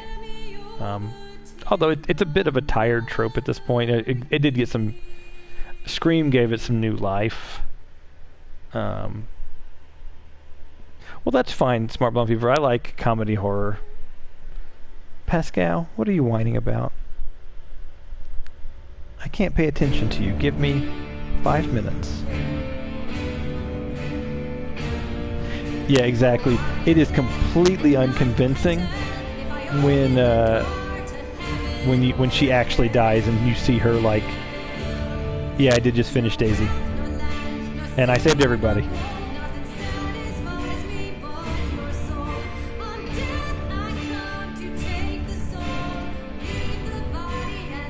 But yeah, it's not convincing at all when you actually see Jessica dead with her jaw ripped off. Which is why they only put that. They deliberately put that scene to show her waking up if she fell, because you do kind of assume that she died. A fall like that would probably kill you, and she definitely was messed up. She was the most messed up out of all of them.